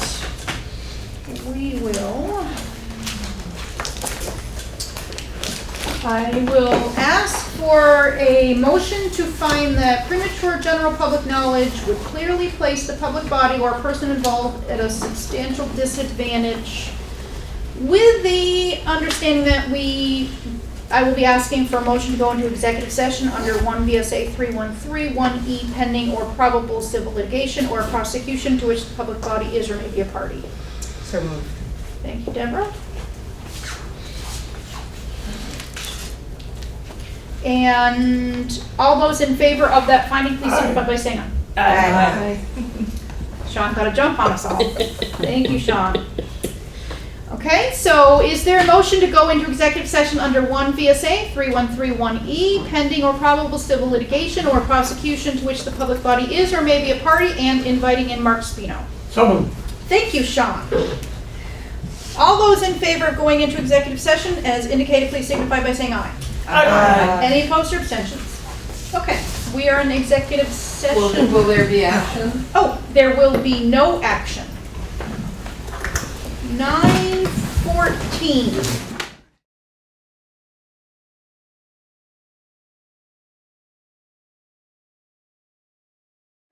So we are out of executive session at 9:26. It is now 9:27. Ann? Madam Chair, there being no further business before this board, I move that we adjourn. Is there any discussion? All those in favor of adjourning at 9:27, please signify by saying aye. Aye. Any opposed or abstentions? Okay, we are adjourned at 9:27. Thank you, everyone.